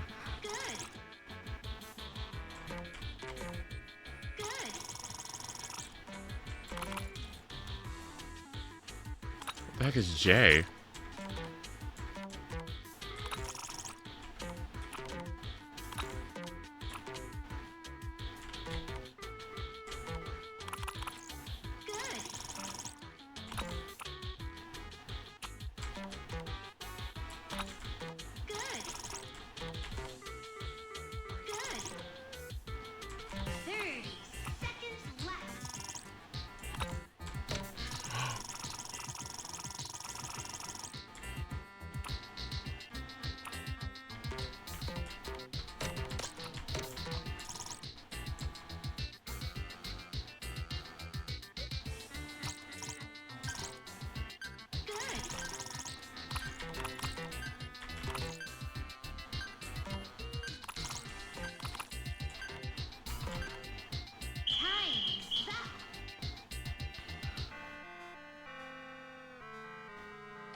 Are these real people?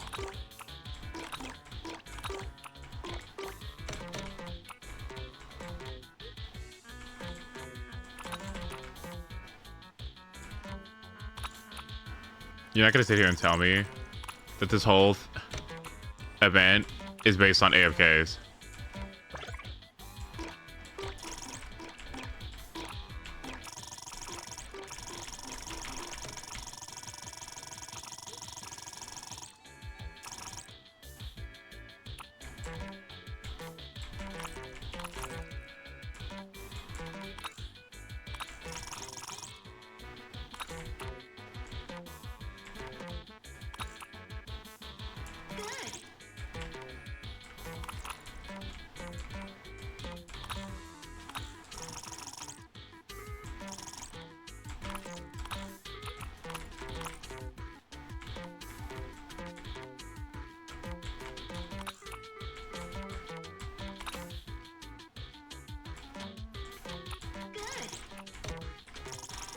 Oh, sorry, sweetie.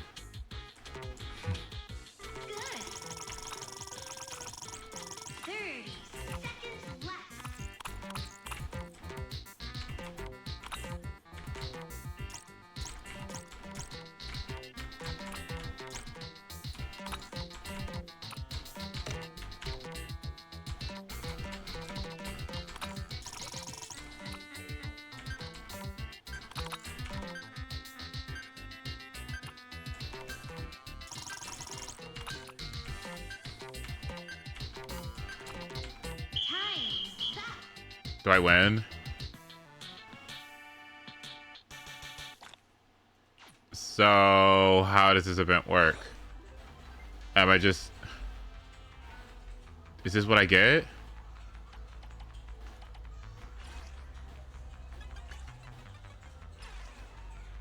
Oh, I spend the points to get the... Oh! Okay, so... Right, okay. Right, I need to get enough points to get everything. I see what's happening here. Okay. And you can buy up the whole shop. Okay.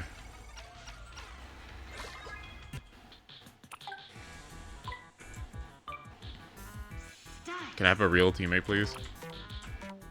Oh, I do.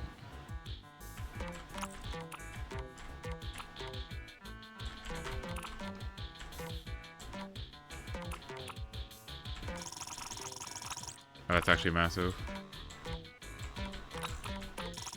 Ooh, gag 'em.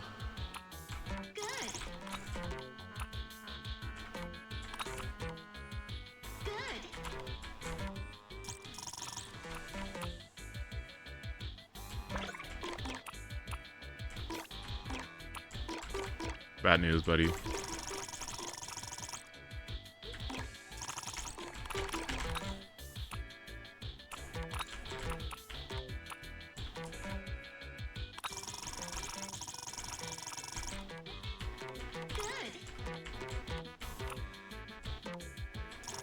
Oh, he could have got me. Wow.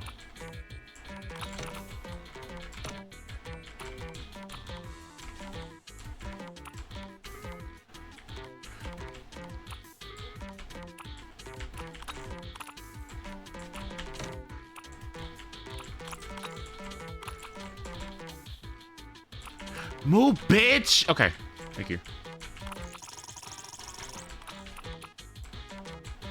30 more seconds of slipping? That's not good.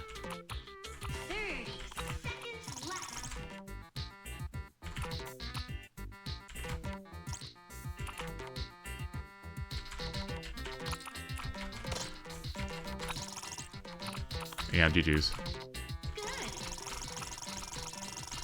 Sorry, CP. I'm gonna grab all these though. Move!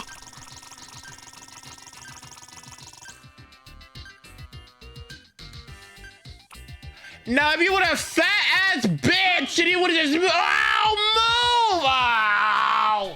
Oh, we won. Okay, got to say. Oh my god, like I fucking move.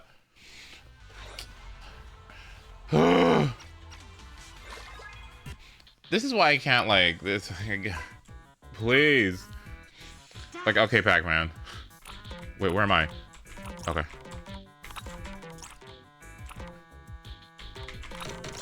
Oh, that's not good. Wait, I might be griefing this time. That might be my fault. It's my fault. I'm sorry. I'm sorry. Oh, I'm so sorry. Oh, I didn't mean to.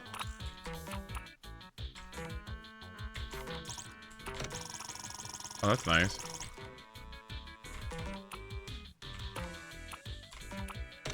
Oh my god, the lag?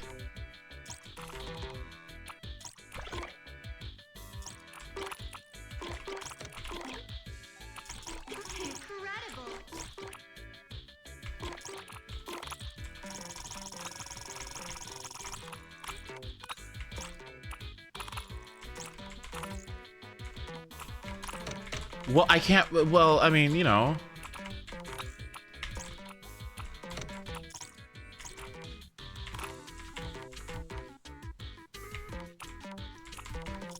That is so unfortunate for him. Move.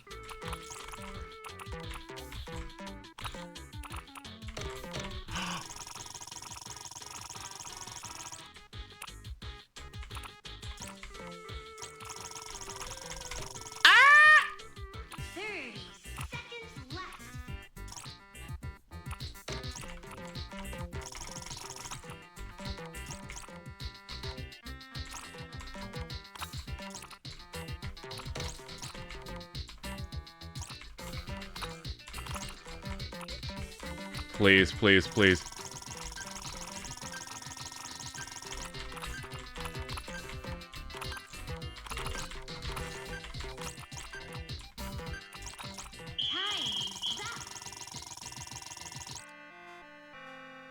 Yeah. Yeah. Yeah. Yeah. Yeah. Yeah. Yeah. Yeah. Yeah. Yeah.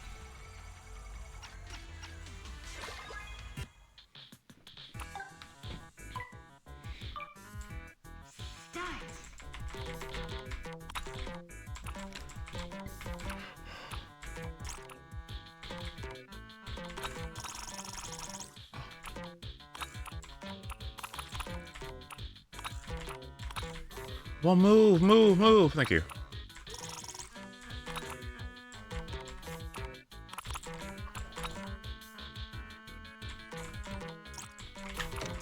Oops.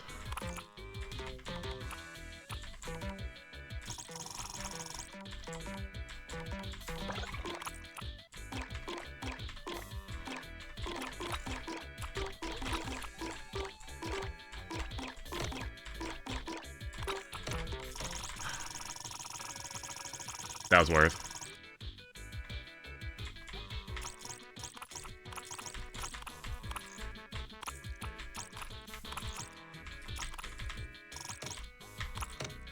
Oh my god, I forgot about J. Why is it J? What an awful key for that.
I kind of threw.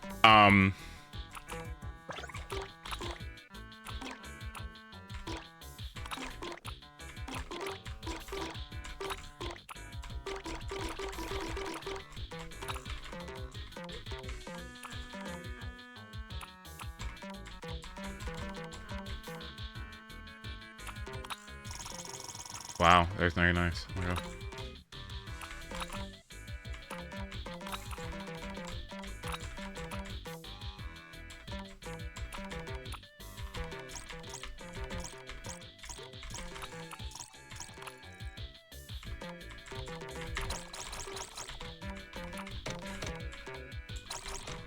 That's so nasty. Wow.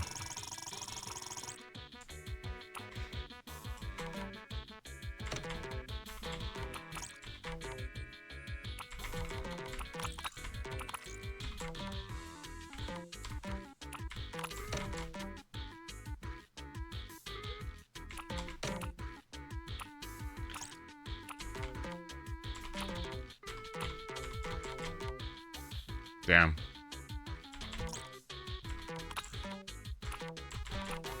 Why is he stuck?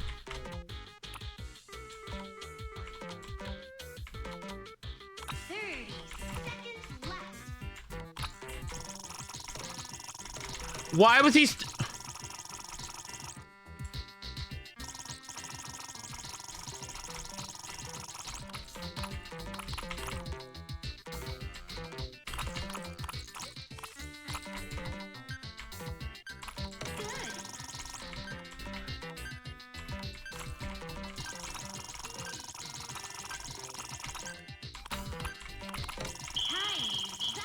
Did we just win?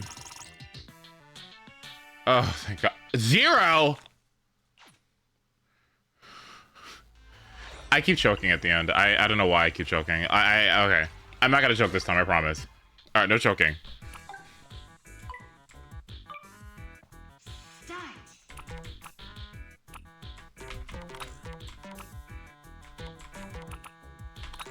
Oh, I'm sorry. Wait. Oh, never mind. Chunky hunky. Chunky hunky monkey.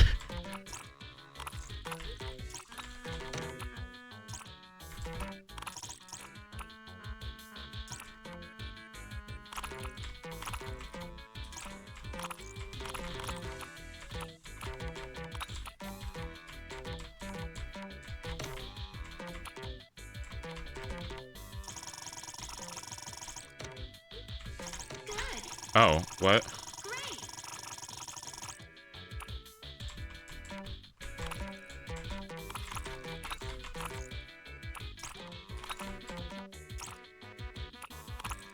Did my teammates AFK?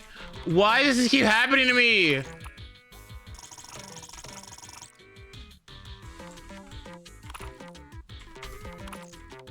Did they AFK?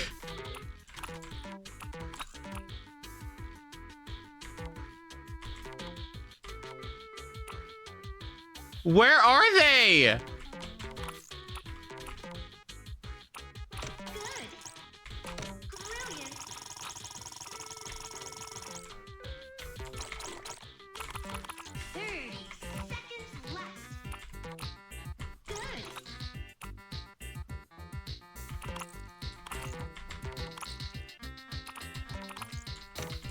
That is so unfortunate. Where did my teammate go?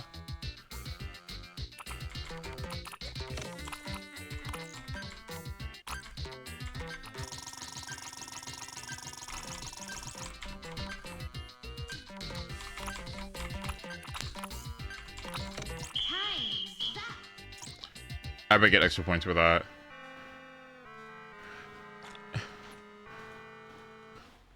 This is so tragic. Like,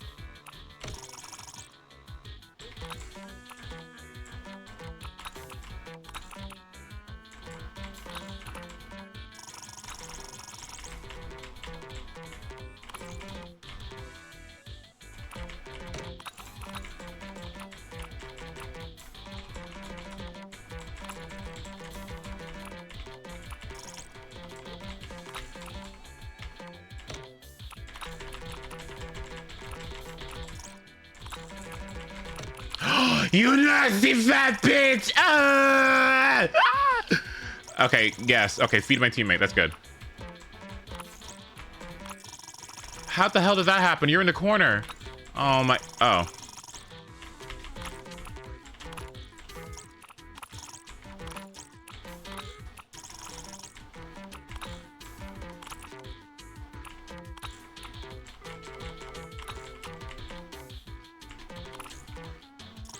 Oh, that's so sorry, girl. Oh.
What the hell? I didn't even press that button. What?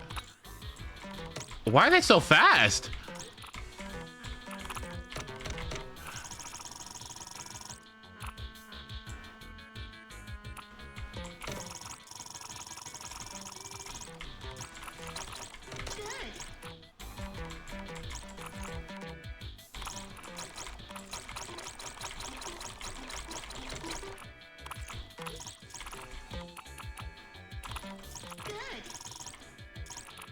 How are they so fast? Are they hacking? How could you possibly be this fast? How are they this fast? Are you serious? What? How are they that fast? No, because if they're boosting, they should be losing segments.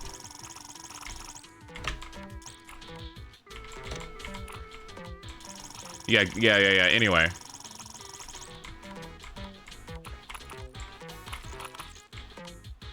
How are they that? They should not be that fast.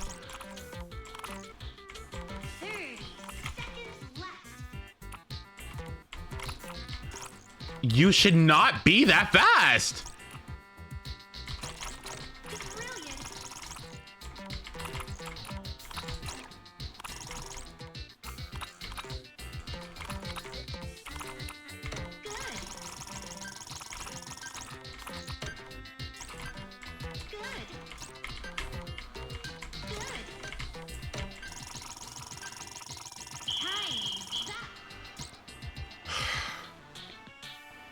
Oh my.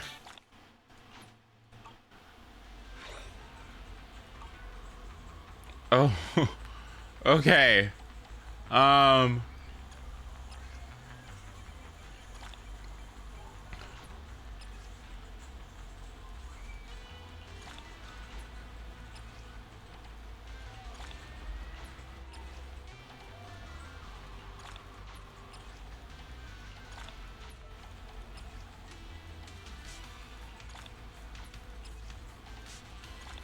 Is that the whole event? Are we just done now? Is that it? I mean, I guess, yeah. There's no more, yeah.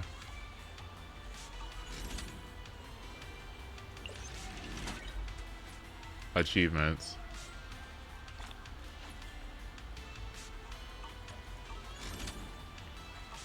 Leaving already? Wish I could get out of here early. Okay. Now we gotta do this Bang Boo thing. Okay, well I'm glad it's short, because... What? Bang Boo Fest. Okay, so what's next?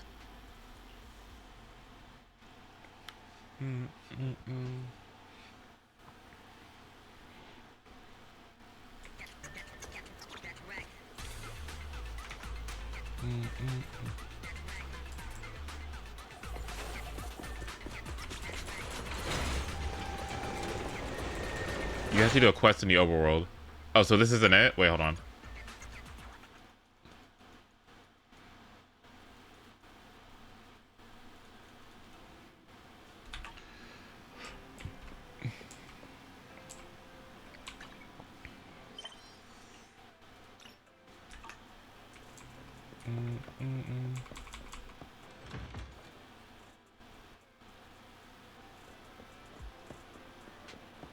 Okay. Is this event actually anything like significant at all? Or is it just like a bunch of Bang Boos being friends?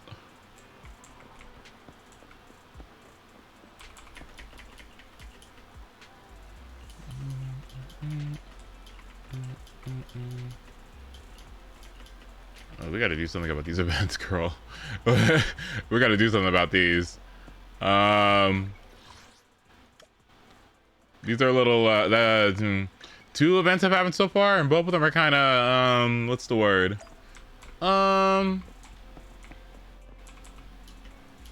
Interesting?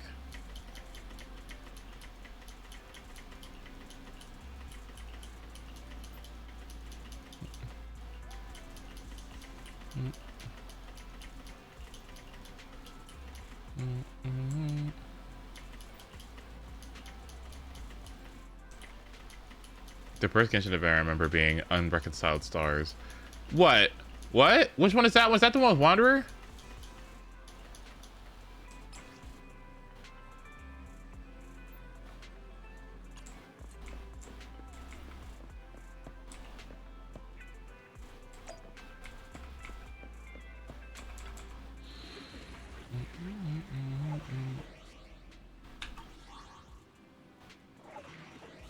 Wait, so where's the...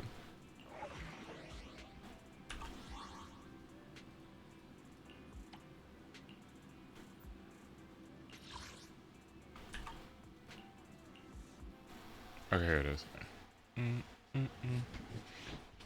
And a free official? Wait, Wanderer existed all the way back in 1.1?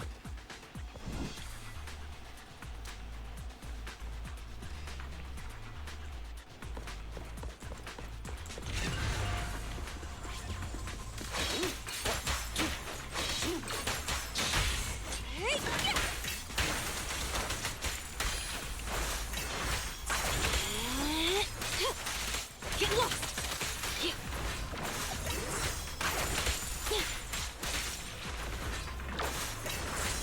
I see. Sneak it off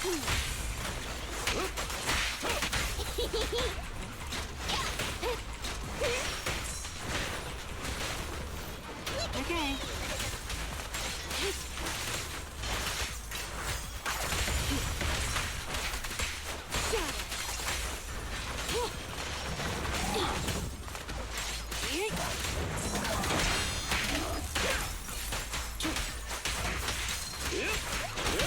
Blow, blow, blow away your troubles!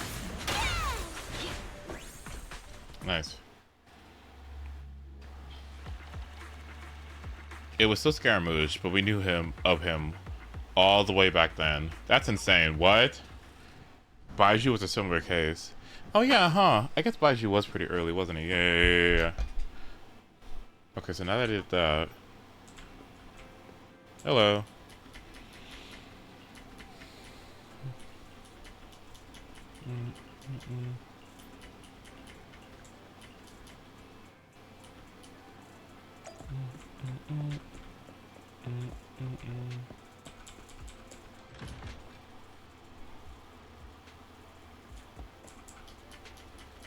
So was Baiju actually like hyped this whole time? Did people like really want Baiju this whole time?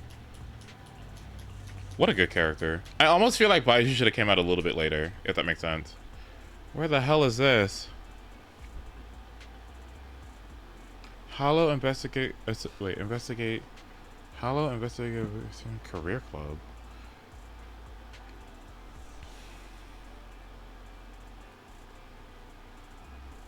Girl, no. Hyped is a strong word. Oh. Wait, Baiju's character quest did so much for him. Let's leave it at that. Oh.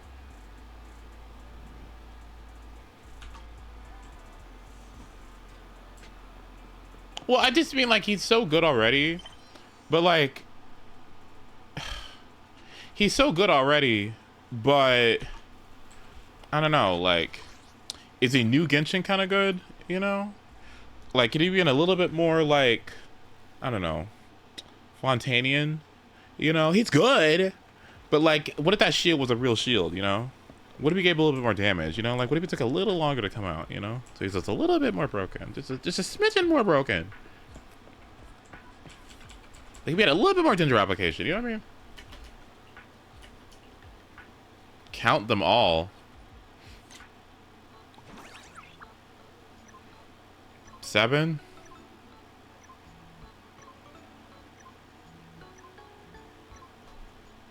Oh. What did you do for 5, 6, 7, 8, 9, 10, 11, 12, 13, 14, 15?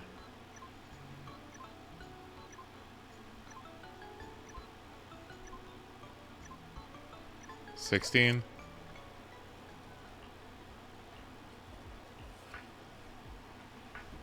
Well, no, I know he's already good. I'm just saying, just like a little bit even more broken, you know?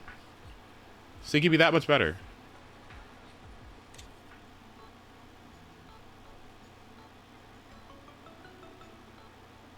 What the fuck is this?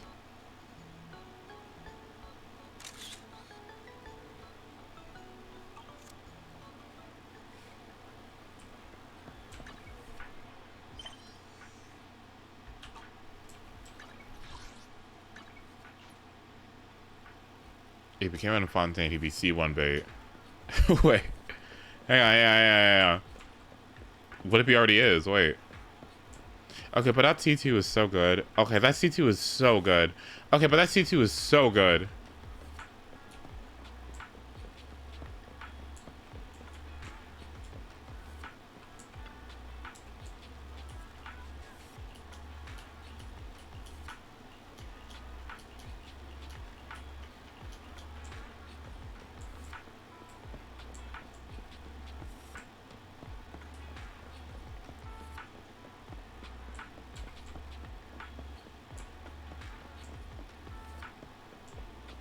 Well, what the fuck? It's right here. So, like, what do you want?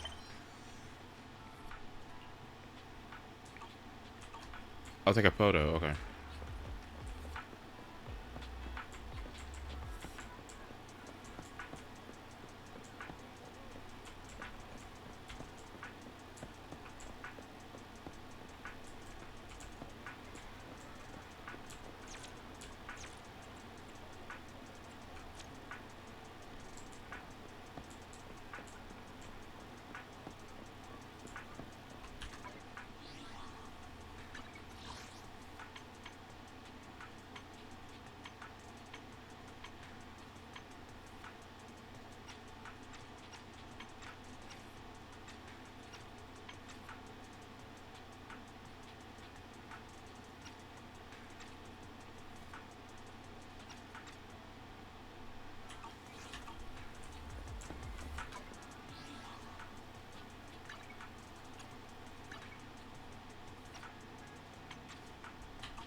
Am I dumb?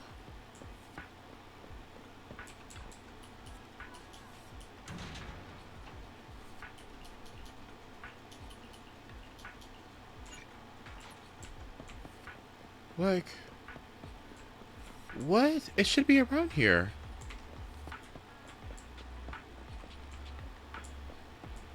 Is there somebody else? Is there somewhere else?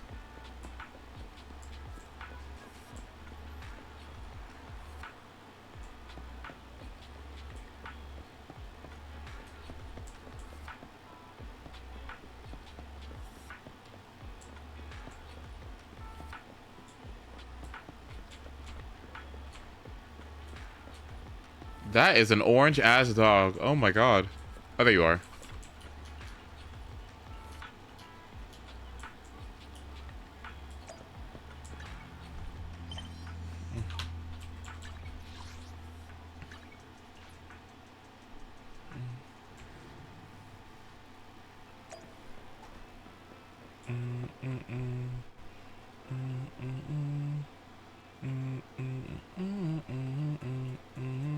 I cannot believe that prototype Amber and Baiju exist. Like, can you be honest?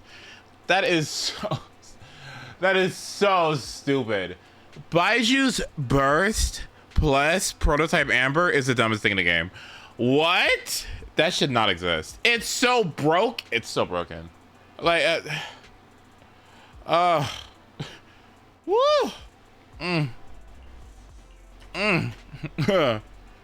Mm.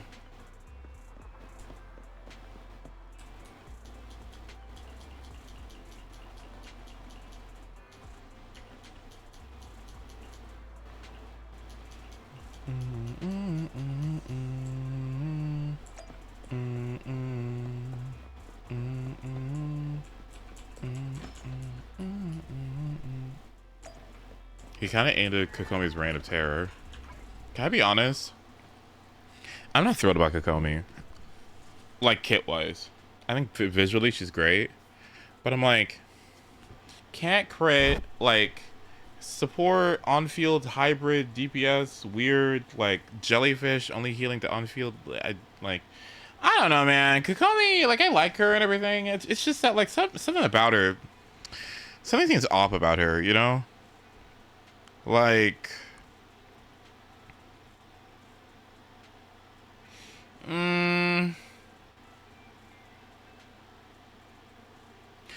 This is gonna sound so ridiculous, and I promise you I'm not trying to be a hot take or whatever, right? Is Siege 1 just not better? Like, is Siege 1 just not better? Like, no shade, and not even gassing up, but like, if you're thinking about like what Kokomi's supposed to bring, right? I don't like that she takes so much on-field time if she's like trying to heal the team. You know what I mean? And I wish she didn't have that dumb crit thing. They should remove that. I don't know why that dumb crit thing is there. That should go. That's so stupid. I don't even know why that's in the game. That's so dumb. What? And that jellyfish is not doing enough for me. Like, or that jellyfish, if it healed the whole team, Siege 1 really would be over. But something about that dumb jellyfish, like only healing the on-field character. Does it even generate particles?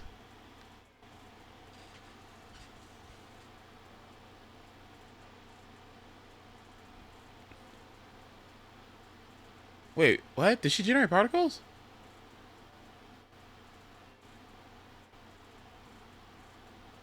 Does it do damage?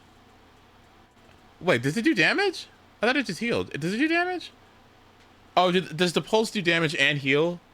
And then it generates particles? Does it generate particles immediately, or is it like over time?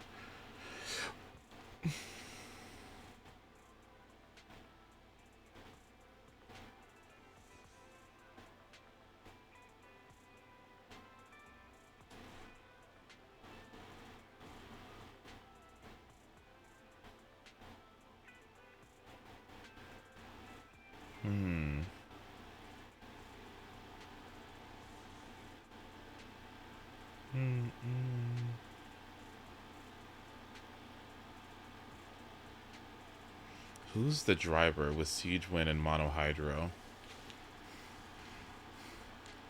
Milani?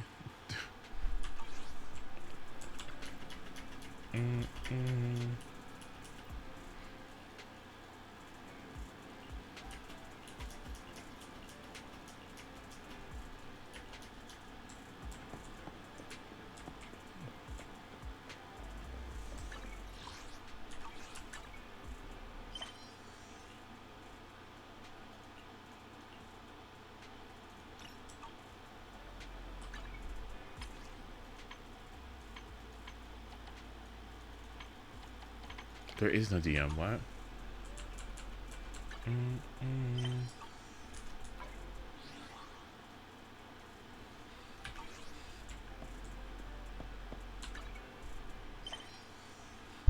Milani's Shen Yan, Siege Wind, Kazuha.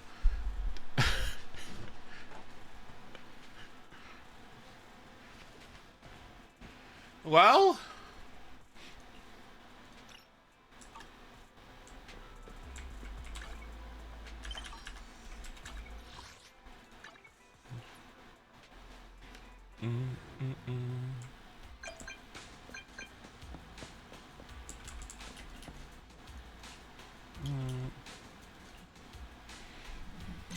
all right. Would everyone like to count with me?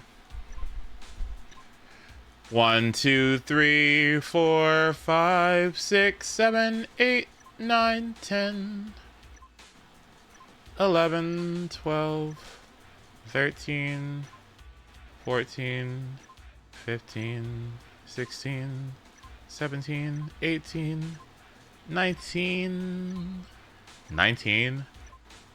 1, 2, 3, 4, 5, 6, 7, 8.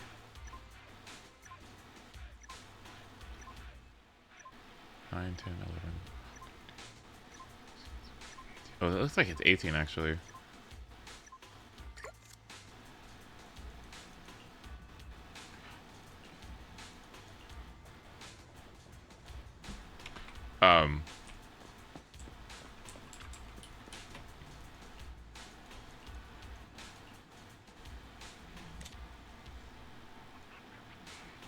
Lucky Boo wants to stand on the bucket. What bucket?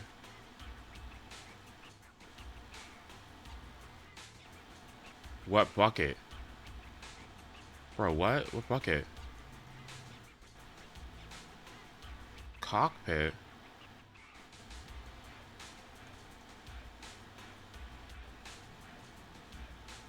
Lucky wants to stand on the bucket. How does he stand on the bucket? How? How?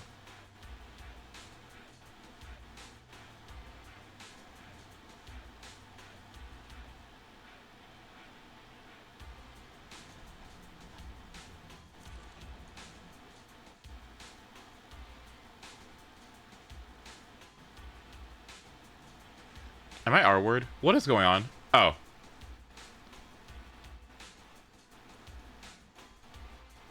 What is going on?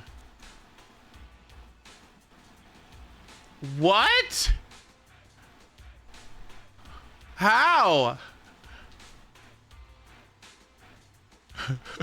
What? Stand on the bucket? Oh, wait.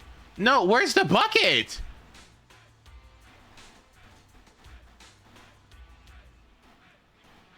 Am I dumb? I don't...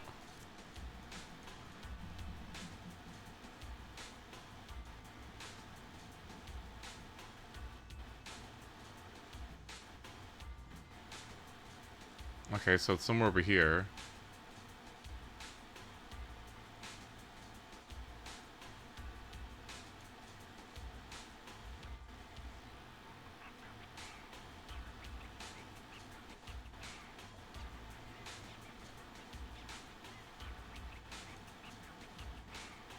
This is not possible.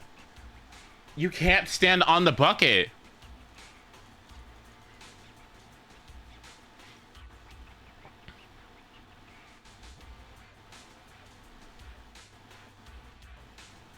What?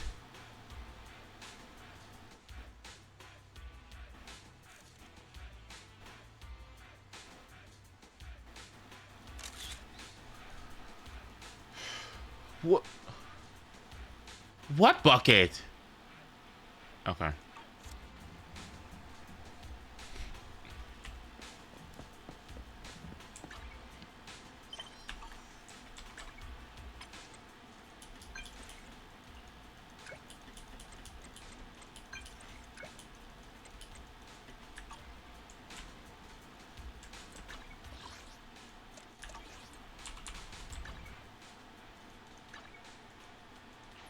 That's insane. Okay, I'm glad I'm not the only one. That was interesting. This whole thing is interesting, isn't it?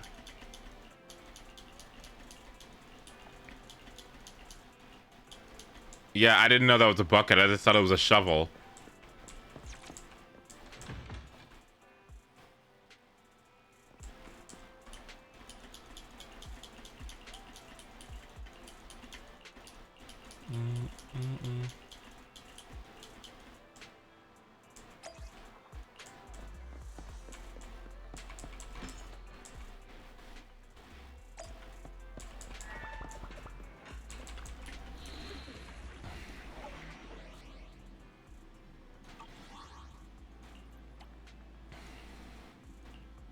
Oh my god, there's more.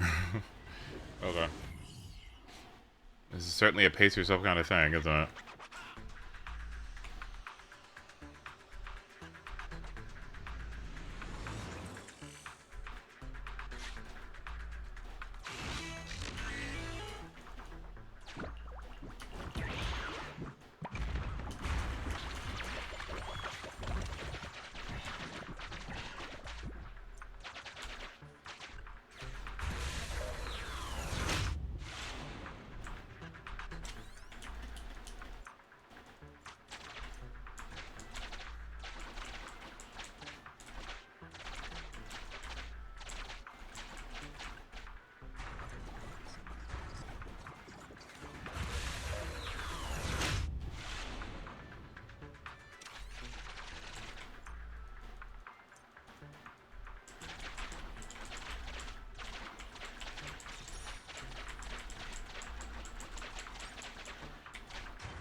What is going on?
But I understand these TP missions, if I stop fast forwarding, but I just don't give a fuck.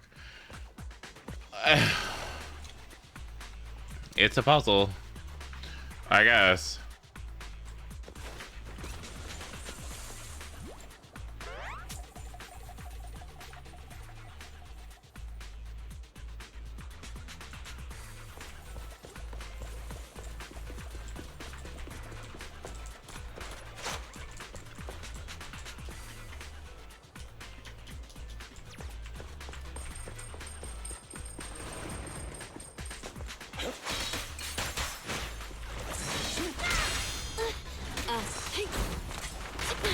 What?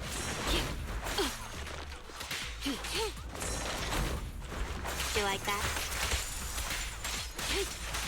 Get lost!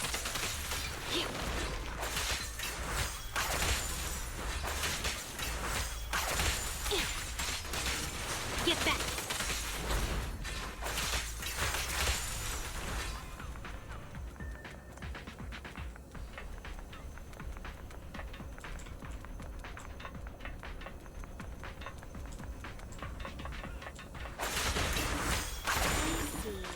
Your weak spot.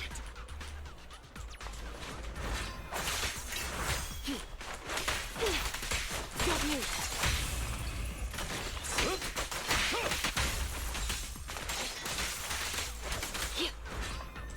Hello?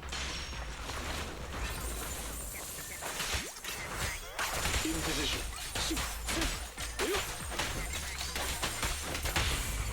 What a pain.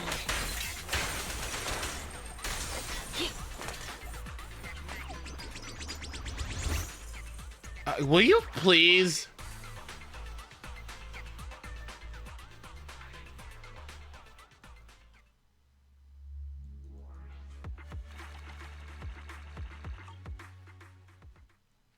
Mm-mm.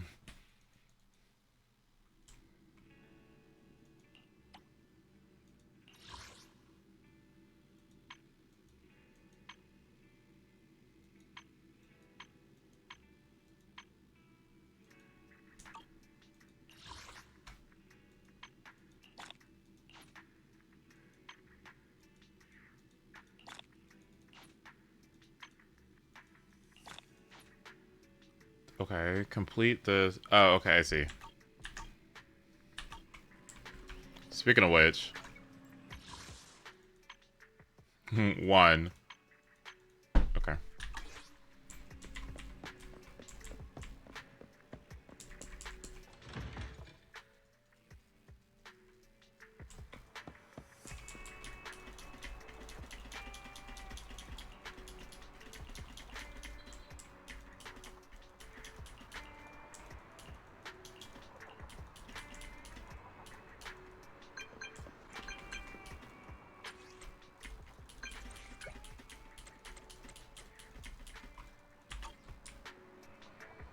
Oh, so this is all about EOS. I see.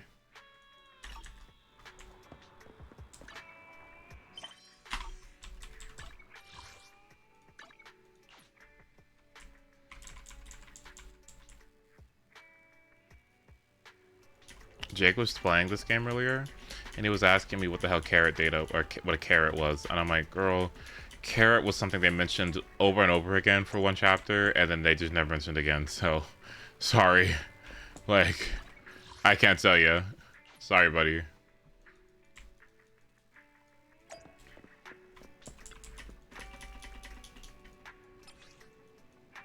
No.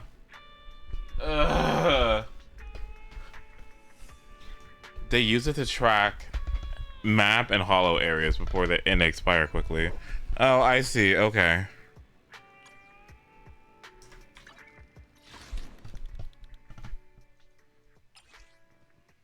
Okay, so what are these? Lucky Boo cores. Oh, I see. So you can like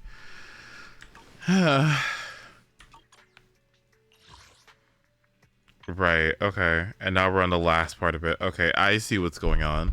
Well, this is nice because you get so many tier 3 things. That's nice. Yeah, tier 3 things aren't bad. I'll take it. You can say, yeah. And then you get 3 Bang Boo tickets. Okay, well, it could be worse. Yeah, it's not as bad as I thought it was. Did you watch the Akashi video? No, I didn't. To be honest,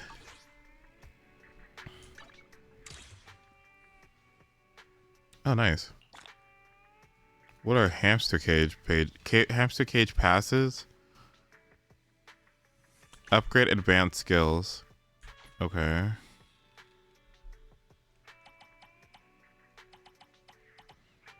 I know that this has good value. I wish I could just quantify it though.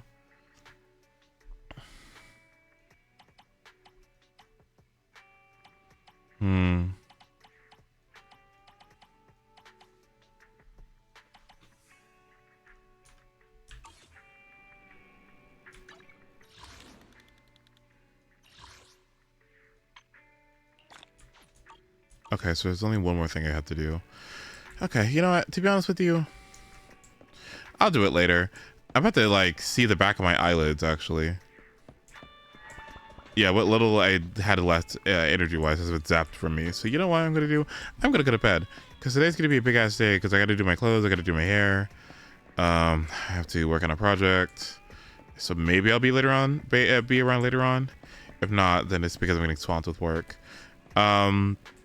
So I'll try to be back tonight. And if I can't, then, you know, but yeah, I'm gonna go. So, yeah. I think we had a good stream today, right? We made a lot of progress in Genshin, getting stuff done. That's nice. Yolana's pretty much ready to go. And Star Rail, we farmed a little bit for Himiko and then got absolutely fucking nothing. We decided not to get Jade again. So that's good. And in this game, I think I'm just going to play this until I go to sleep. And in the process, get Internet 40. Because if I complete all of these, let's see. If I complete all of these, I am pretty certain that it would give me a burst of experience up to 40. So I think I'll do that. Yeah, actually.